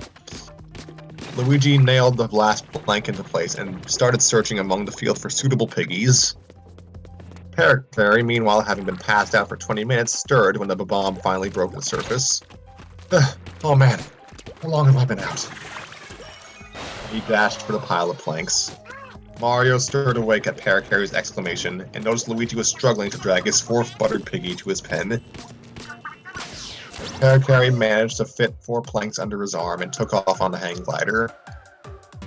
The Bomb pushed a stack of 5 planks over the cliff's edge and went to retrieve more as Mario took off on the hang glider with 6 planks between his legs, unable to hold his weight with only one hand. Luigi placed his final pig into the pen and brought out the rope as Parakarry climbed over the fence to retrieve more wood.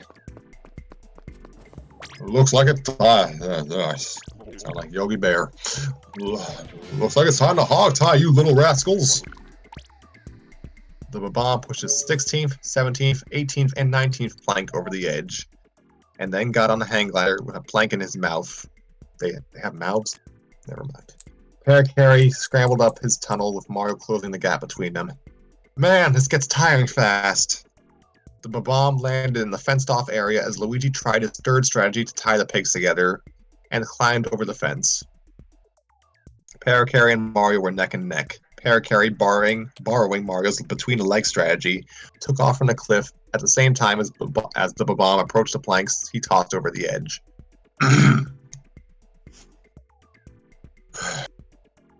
The Bomb, 1 plank at a time, took the wood to the fence, tossed it over, and returned to the pile to retrieve the next one. Toad was skimming over the rule book.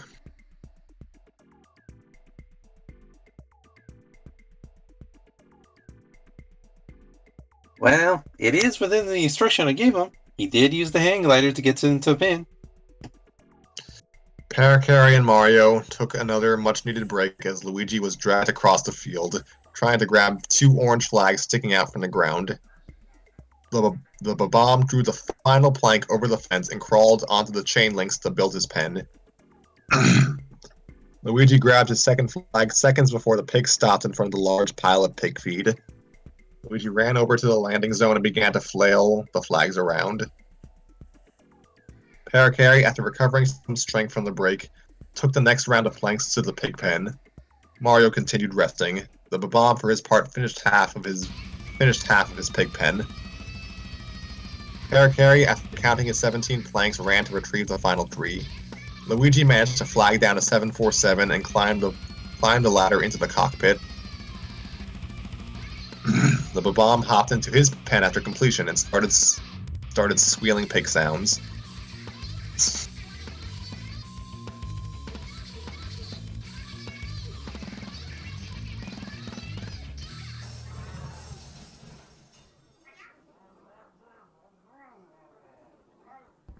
Nova! Oh, yeah. Wait. Thank you. The pigs took notice of the Bob-omb squealing and jumped into the pen. The Bob-omb stopped his squealing after 4 pigs jumped into his pen. And they said I was a loser for dedicating half of my life to hog calling. And he flashed his 4th annual hog calling champion ribbon. Now, how to tie you without any hands? The Parakarry flew into the fenced area with the final 3 planks in hand. Heh! Let's see Mario catch up now. Mario glided in with only a single plank in his hand. Ha! Mario flipped the hang glider over to reveal he had placed 6 more planks on top. Oh. And Parakarry began construction on his pen. Mario also began construction as the Bob-omb is seen in the background being dragged by the pigs. Geronimo! Luigi said. And he leapt out of the airplane. Whoop! Oh, whoops, I missed. And he plummeted past the hot air balloon. Ha! I'm gonna finish before you, plumber. And when I win, I'm Super Luigi! And Luigi landed on Parakarry with a hard thud. Ugh, why me? Luigi ignored Parakarry. Where's the finish? Where's the finish line? And Luigi spotted it in the distance. Oh, there it is. Mario finished his pen and began chasing the pigs. Bob-omb, who was failing to get the flags along the way due to the lack of arms, walked back into the field to get them. Parakarry weakly put the final plank onto the pen and passed out from the thought of having to wrestle buttered pigs into said pen. Mario got his first pig into the pen as Luigi crossed the finish line.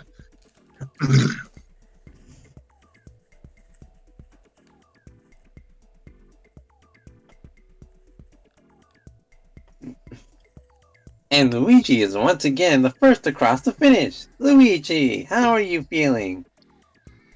I'm so excited I can't feel my face! And Luigi slapped himself hard across the face. Nope, didn't feel that. Sounds good. I didn't think we could count Parakarry out of the race. Poor guy couldn't take it. But hey, they don't call you Macho Man for nothing.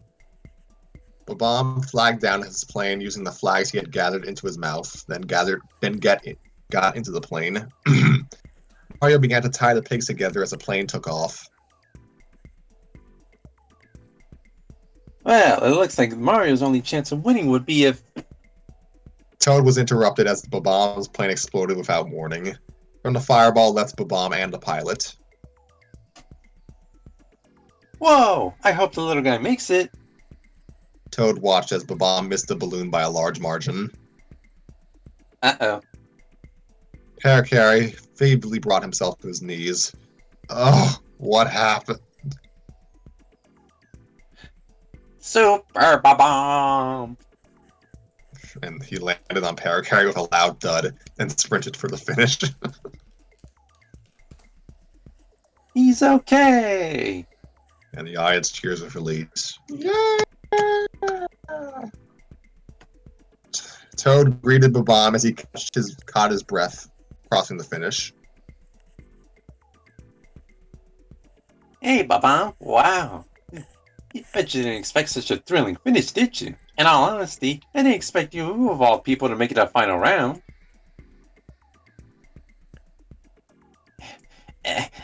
Am I really going? Oh wow, I can't believe it. Believe it? Alright guys, go take another 10-minute break while we set up for the final face-off. Luigi strutted over to Mac.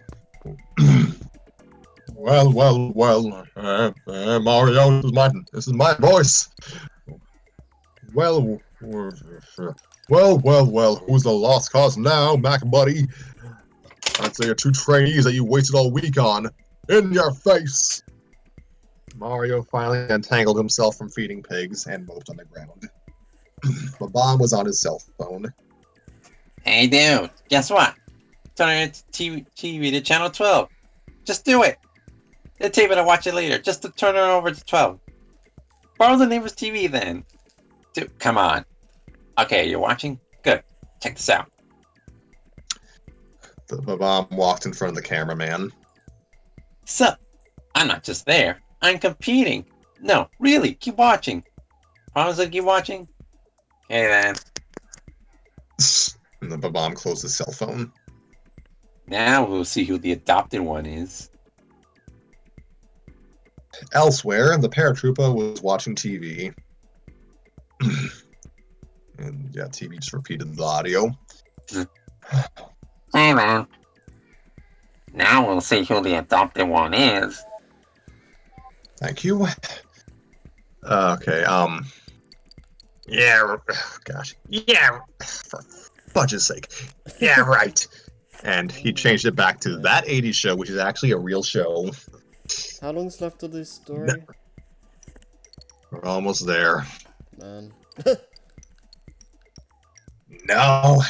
Now why am I missing a guest appearance from the Pong Twins? Back at the competition, Kara was being carried off in a stretcher.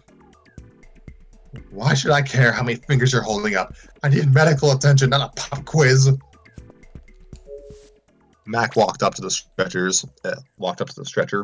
How you doing? Oh, just peachy. It's always been a dream of mine to be carried away in a stretcher with multiple injuries. And he glared at Mac. Well, if you just had paid the bill, I don't need any of your sass. Sass, you tried to rip me off. Hey, let's not bring the details into this, okay? Parakai was pushed into the ambulance while it was taken away. Psh, see if I ever trained you for competition again. Oh gosh. Luigi, who was doing jumping jacks at an inhuman speed. 95, 96, 97, 98, 99, 100, 101, 102. Oh, hi, Mac. Ready for some more rubbing your nose in it? Will the competitors please report to the starting line?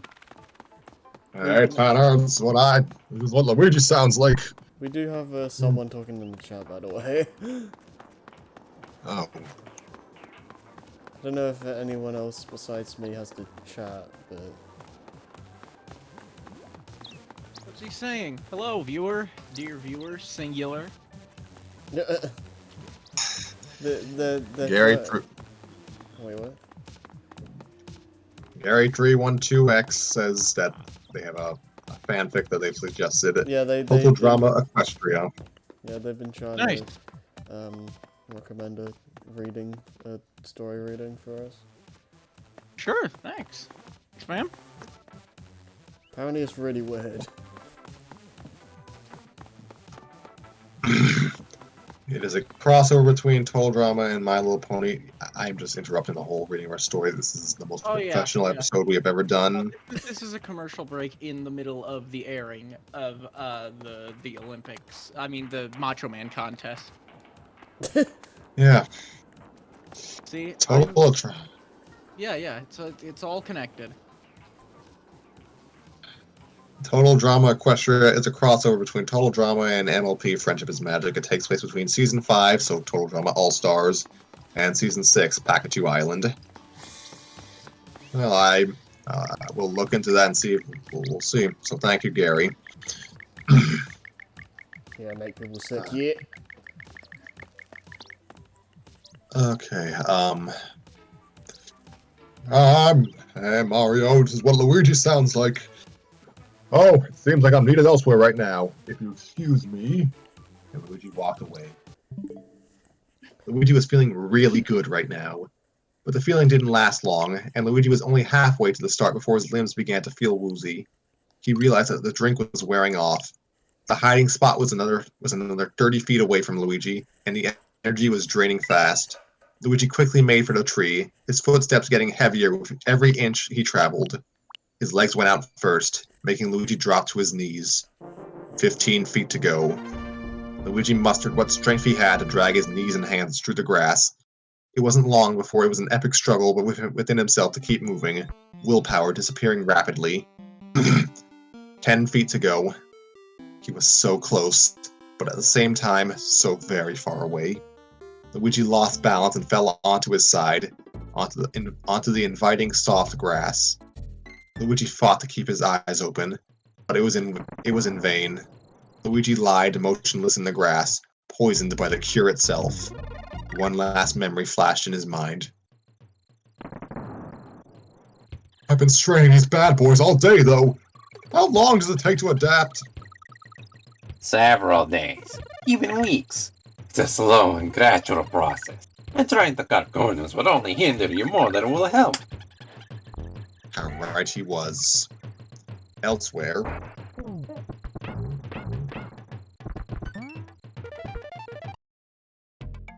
He's going to forfeit if he isn't here within the next minute. Where is he? hey, did Luigi show up yet? Nope. And if he doesn't within the next 45 seconds, I'm blowing the whistle. I wonder where he could be. Elsewhere from elsewhere, which was where we were before we went elsewhere. Luigi lie prone. Elsewhere from elsewhere from elsewhere, which was where we were before we went to where we were before we were elsewhere. 10 seconds left. 9, 8, 7, 6, 5, 4, 3, 2, 1. Ladies and gentlemen, we have a winner! Toad attempted to hold up a bomb's hand, but after snatching the air next to him, realized he had no arm to raise and settled on just pointing at him. Bomb! The audience screams of excitement at the announcement of the new winner. Bomb teared up. Oh my, I don't know what to say. You don't have to say anything. Just take your title. Toad placed a sash bearing the title Most Macho Man in Existence. Your check for 9,999 coins, and follow our representative for your photo shoot. Yay! I'm not a failure. And the bomb leaned against Toad in an attempt to hug him. Thank you. Well, that concludes this year's Macho Man competition in what may be the biggest upset in sports history. Back to you, Janet. Thanks for the report. In other news, another Toad got stuck in a warp pipe into Yoshi Island due to an unknown blockage. Pipes were shut down for 1 hour as the rescue team got him out. Luigi turned off the TV. I can't believe that bomb beat me. Oh gosh. Malcolm! Not another one! Luigi opened the door to see Parakarry glaring at the cover of yet another Funga Cat magazine he had to deliver. Is he on the cover? Yep. He held the magazine to Luigi's face. Under the photo of the grinning Babam were the taglines. Where does he train? Does he have a girlfriend? And is wearing shorts as a hat the secret to his success? Find out on page 6. Hey, those shorts look familiar. Parakarry handed the mail to Luigi. Well, I'm off. And he ripped off his uniform to reveal workout gear underneath. Where are you going? Big Jim's. Bomb works out there, and I figure I should get a head start on next year's competition. Later! And he turned on his iPod attached to his arm and jogged towards Big Jim's. Luigi tossed the magazine aside to look at the 2 other letters. A bill from Big Jim's gym and a bill from Rock Hawk. How much could they charge for 1 day of membership? Luigi took a look at the bill and sobbed loudly.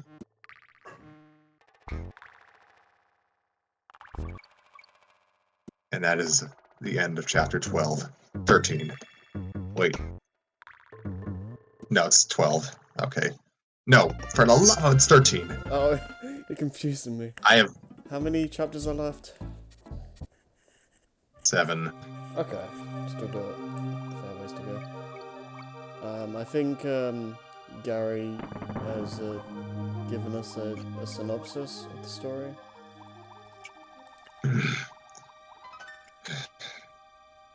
The world of Equestria gets more exciting when Chris McLean from Earth has teamed up with Discord to host a new, unofficial season of Total Drama, bringing back 38 plus 2 new ones cast members to participate. Will both sides handle one another? That's what the description for the fanfic says.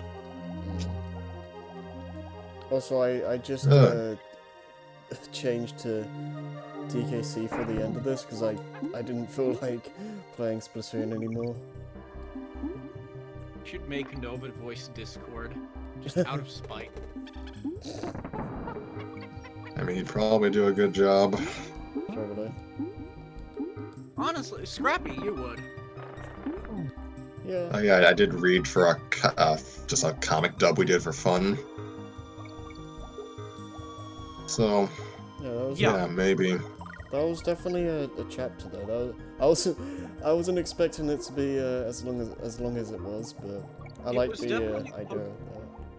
It was definitely the most intricately plotted in a way, but in a way that like a really good sitcom would be. If you were to throw in like a B plot, I would say, well, no, this is. In some respects, I was going to say this is a sitcom with cartoonish overtones, but it's more of a zany cartoon with sitcom overtones. Yeah. This definitely feels, and I mean, this was simultaneously both the most cartoonish chapter and the most sitcom-y. Yeah.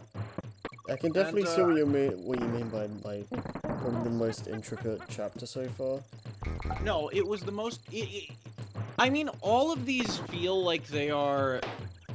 All of these have been structured that way, where it is a series of vignettes that seem very loosely connected, but all tied together. Yeah, I feel like, well, maybe it's a byproduct of not doing this for a while, but I feel like this one did it more so than the others. Don't know if that's just me. Yeah. Again, this one definitely did that. Like, that entire sequence on the plane at first felt like an entirely different episode. Or chapter. I'm saying episode because this is, for all intents and purposes, this is structured and formatted like a show. Yeah.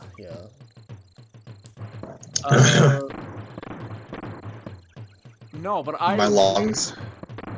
I really liked this. I really liked this, I really liked this take on, like, Seinfeld for people who wear one-up shirts to school. It was good. Nice. By the way, if you do that, you deserve to be bullied. Wow. But no.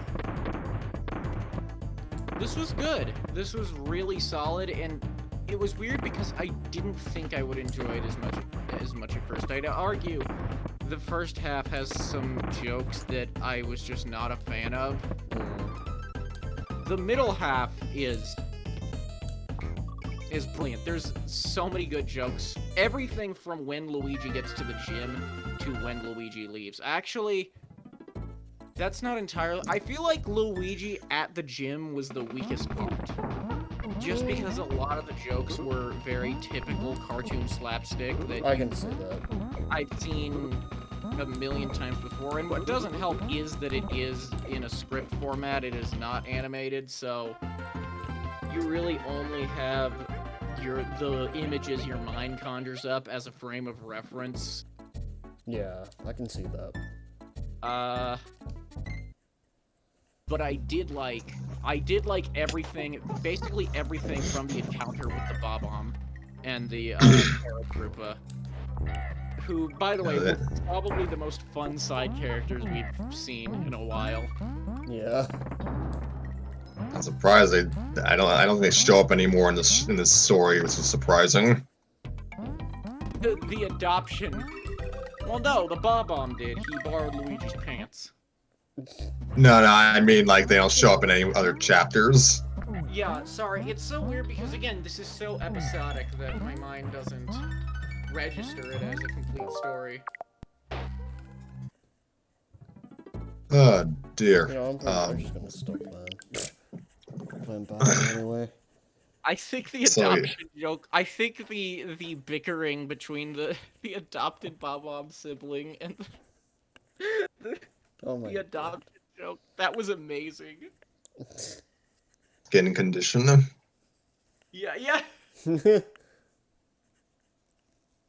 But bombs do not have mouths. I'm not sure how he was carrying anything in his mouth. This is how I critique Mario stories. Oh dear. So yeah, it's Scrappy watches a Roadrunner cartoon and is like, okay, coyotes cannot levitate in midair. If he was, if he wouldn't have to look down before he fell.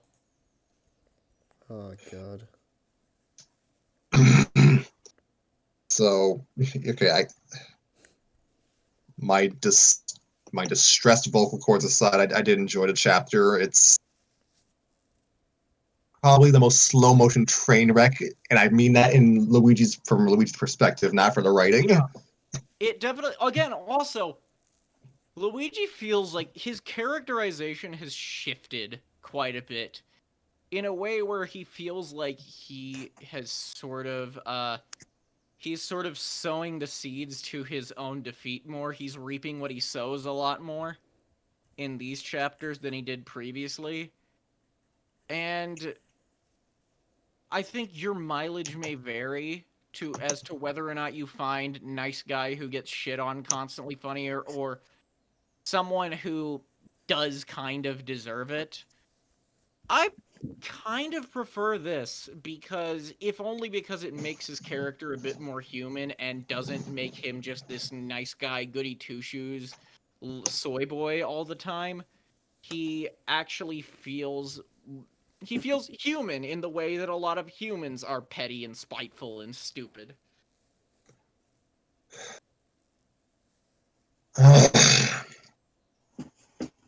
One thing I do enjoy about this chapter is that the suffering is pretty evenly shared. Like I was gonna mention that. this is the most sadistic. Yeah. What were you saying? Like, this is the most like holistically sadistic the story has been so far. Like Mario generally does not get clowned on in this show. No, yeah, but No. in this chapter he is suffering along with Luigi. I also do like seeing Luigi be bizarrely competent. Yeah, it was pretty funny. Let's see, what else did I enjoy? Because there's a lot to enjoy here. Wario and Luigi's silent cameos were fun. Oh yeah. Also, it is probably the most apt metaphor for Waluigi I have ever seen. Him basically being the Sisyphus of the Mario universe. Yeah, that sounds about right.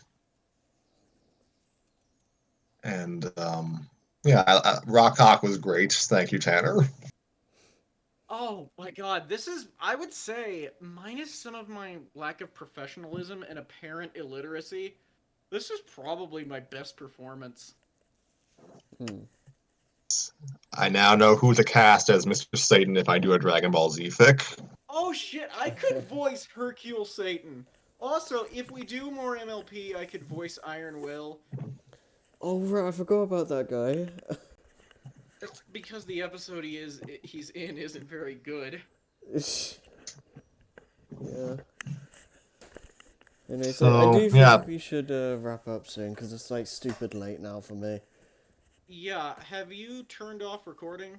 No, I'm still No. I'm still it's still going. Like Like, I'm Yeah, waiting for you I guys would to just I would start say this and is probably at least up there. I'd have to do a ranking. God, I'm autistic. I'd have to do a ranking of all of the performances I've done for my fanfic show that I don't get paid for. It's fine, Tanner. There's no shame in that.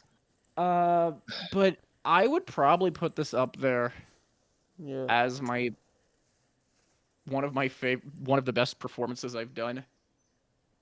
yeah, it was good. Um, Yeah, this chapter reminded me why I really, really need to get more talent on this show because my lungs. yeah, Oh yeah, no. I do think I stammered a bit or just misread a line as in tonally.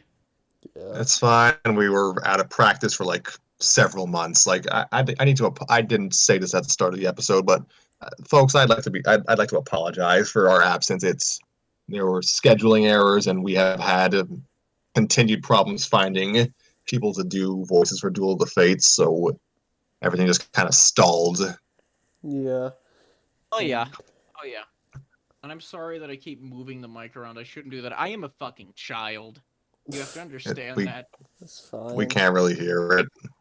Listen, You're fine, Tanner. You're fine. in terms of doing a total drama equestria, I'm not sure when we'd do that.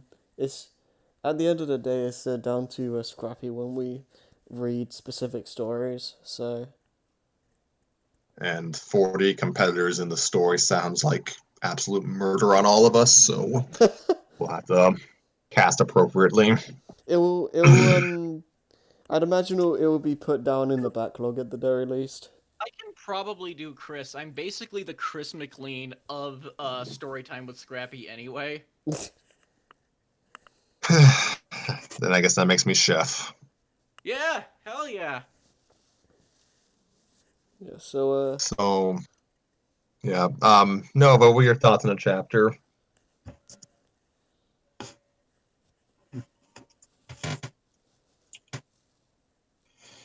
Pretty lengthy, but in this case, at least for me, I actually do appreciate the longer amount of content because it definitely felt more fleshed. Like you said, felt more fleshed out. It felt more like an actual episode of a cartoon, like in script form, and really, and while I wasn't always reading the actual words that Scrappy was reading, I was still listening to her the whole way, and I was thoroughly enjoying it. yeah. Yeah.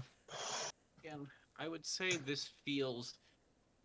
I think I already said this, but I did. That if you threw in a B plot here of some sort, which they kind of did, you could easily turn this into an episode of a sitcom, like an animated sitcom. Definitely. Yeah, this story generally does not do B plots. Like it's so laser focused on Luigi versus the world. It's just kind of jumping from one, like you said, Again, vignettes to another. yeah, which is weird because again, it has a lot of sitcom sensibilities to the point where it almost feels like it should have a B plot, Mm, but I don't think it's necessary. Honestly, I feel like a lot of mm, sitcoms put in B plots for the sake of having one. right. I do. There And was definitely a lot that happened this chapter. yeah, honestly, don't put in B plots. Just because it feels like there should be one doesn't mean you should do it. I honestly Yeah. like that there isn't. Oh dear. So yeah, okay, yeah. This was a long chapter, and had it not been in script format, it would have probably been even longer. So make of that Yeah. what you will. But we are approaching like the last stretch of the story, and actually, excuse me, when do they stop doing the script format? Like they don't do it until like the big three-parter. That's when they retire it. Okay. So we have like what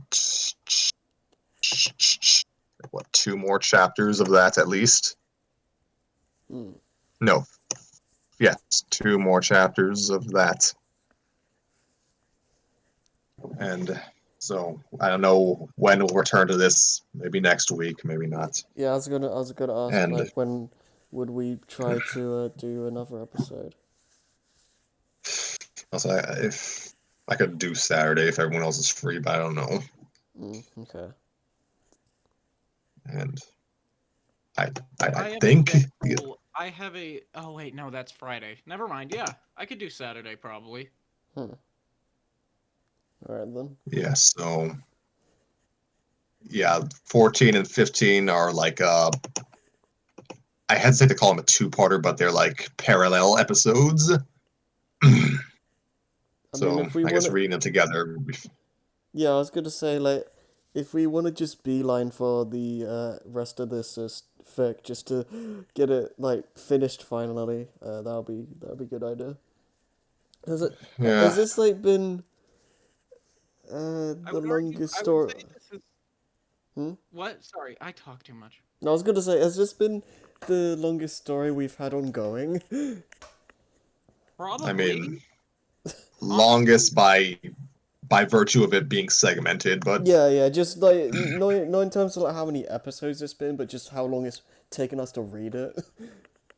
no, actually, that would be Duel of the Fates. Oh, Actually, well, yeah, I guess. it definitely feels the most. Feels like a signature show for us, or like a signature fic for us. Yeah. I, do we have signature anything considering we don't really have a fan base or viewership or like I mean, we got Gary here. yeah, we got Gary, but it definitely feels like I think it's just because it is such a fun fic to come back to. Yeah. it's one of the only multi-chapter stories we have that's actually complete, Mm-hmm. Yeah. and it's by default the longest, like chapter by chapter, anyways, of any story we've read because Till We Make Our Sense not finished, My Thing isn't finished, and Erica is only 18 chapters. And So and we haven't read the sequel story yet. I don't know when we're gonna do that. And I also need to write my own story as well. So yeah, stuff so needs to yeah, be done.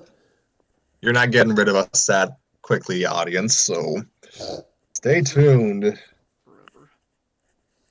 Celestia, Luna, and Um, Discord also co-host the show. Oh, wow, look at all those female characters for Nova to be saddled with. It's like our show is like Mystery Science Theater, except the viewers suffer instead of the commentators. just make this is a dumb joke. Just make the Discord voice just a random like Discord bot. If I'm Yeah. lazy enough, I might do that.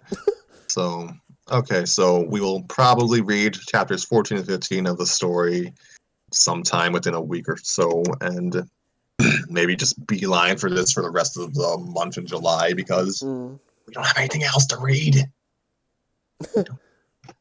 So, yeah, I'm still working on a Super Mario show. I actually just, I legitimately was working on it. I sent a I sent a portion of the script to Tanner Yeah, just to I torture him. still have yet to read that, but I imagine I skimmed it and it's like, oh, of course you sent me this. Yeah, I'm gonna for me, I'm gonna try and make my story deadline to be like the end of July, like the start of August.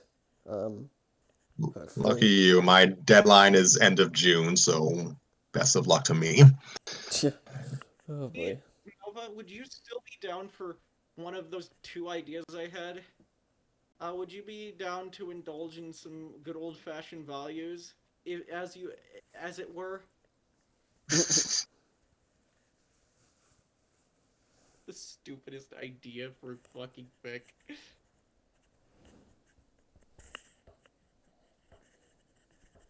Oh god. Yeah, we got anything else to add? Happy Pride Month, everyone. It's it's that's Happy Pride Month. In to be completely earnest, Happy Pride Month. Oh, and I also hope whoever here watched it that they enjoyed the Sonic Symphony earlier today, because that was really good. oh yes. Thank you, Gary, for your suggestion, and we will look into it. We thank you for watching, and happy birthday to Sonic and to the Nintendo 64. Yeah. Boy. Feeling good. And thanks for the follow as well. So I don't, yeah, we don't, not gonna put a label on when we'll read the story you sent us, but we'll at least put it on the back burner for the time being. So, yeah. yeah. And we will eventually read a Sonic story. Local man threatens.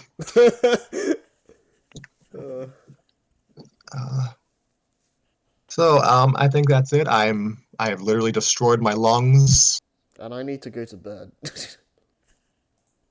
So, yeah. I might Thank you stay- all.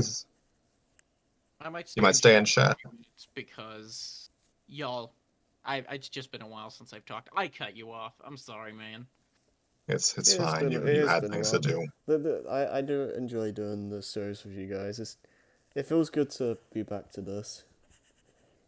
I missed having things to do on day nights. So, It's nice to actually remember that just when I start to think that, hey, I'm gonna take care of my vocal cords, Scrappy invites me to do another chapter of this fic. Nice. you're welcome. So, this has been another episode of Storytime with Scrappy and Friends. We wish you all a happy and safe Pride Month. Have a good night. Catch you on the flip side. Goodbye.